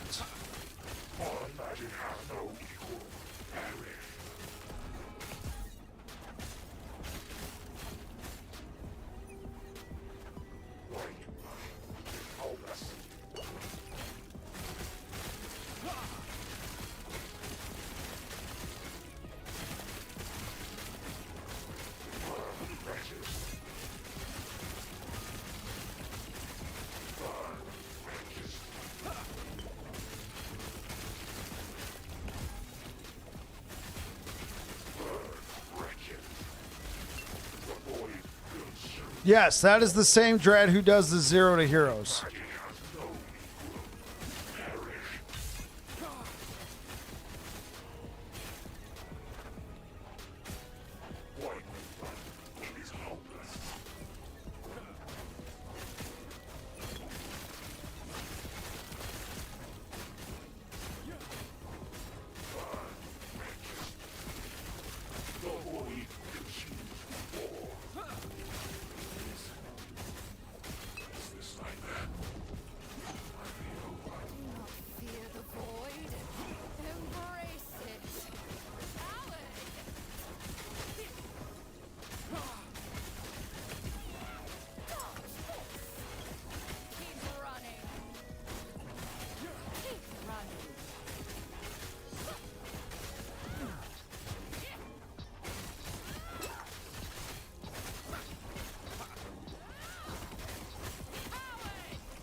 Legit doing lightning werebarrel.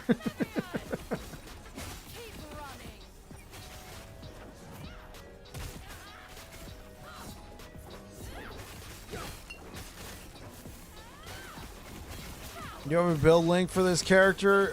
Not currently. I'm basically working on a level. Well, Justin, actually, I can hook you up with an in-game version. This is I'm working on a leveling guide for this particular build.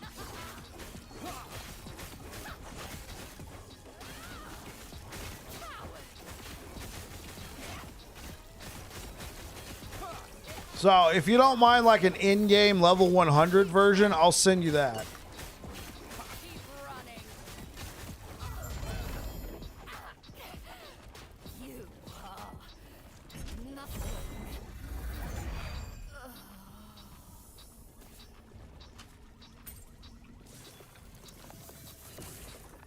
Okay, let me see if I can. Oh, thank you so much for the likes over on YouTube, guys. I appreciate it. Let's pull up an in-game version of this build.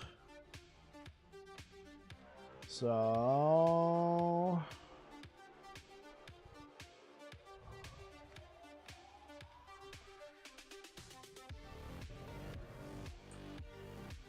oh, you're leveling at the moment? Okay. This is probably a little. That's probably a little ahead of you. Here, let me give you a planner with what I got on. I'm just now making it to empowered monoliths.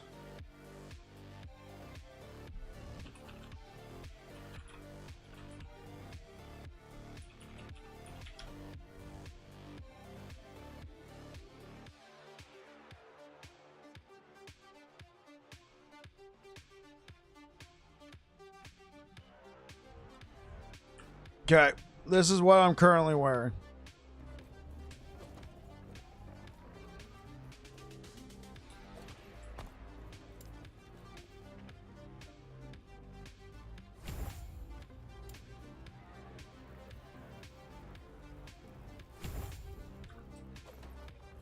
How are you still up? Oh, and Traveler.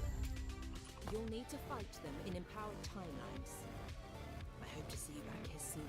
Okay, what do I hate doing the most? Probably this. Let's go do this one next.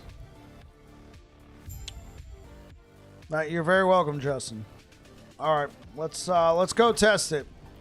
Are we about to get slapped in the face? We just made it through regular monos. What about empowered monos? Stand down or die. Stand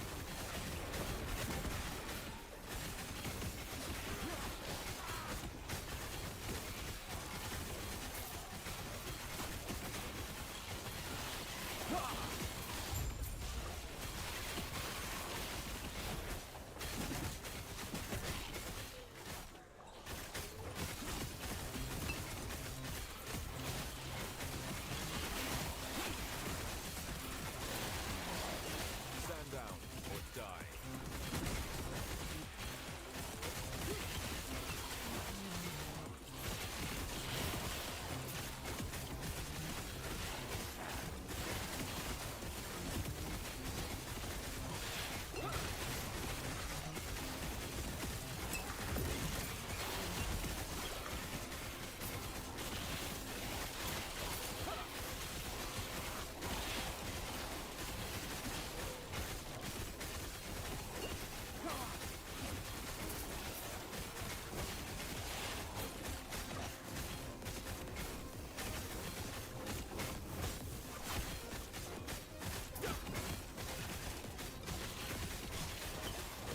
Stand down or die.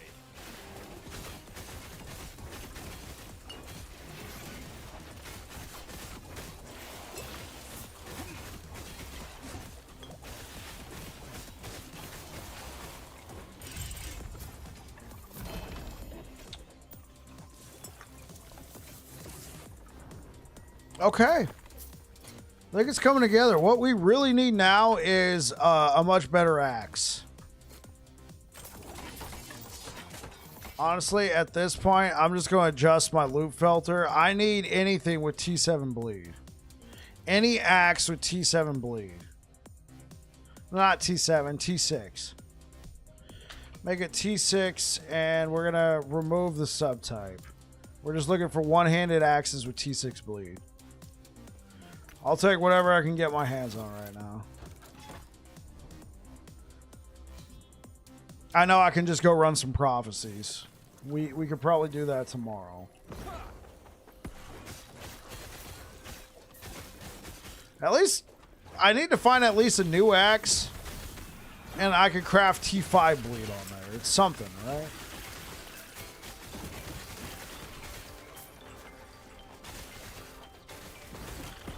Stand down.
Okay.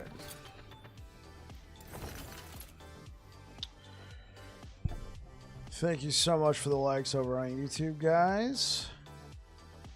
All right, guys, I'm going to have to shut it down. I've stayed up way past my bedtime. Let's see if there's somebody I can send you guys towards. Somebody that I trust, which is Control Alt Dad. This dude rocks.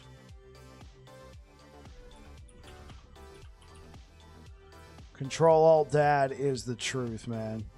All right, guys, thank you so much for being here.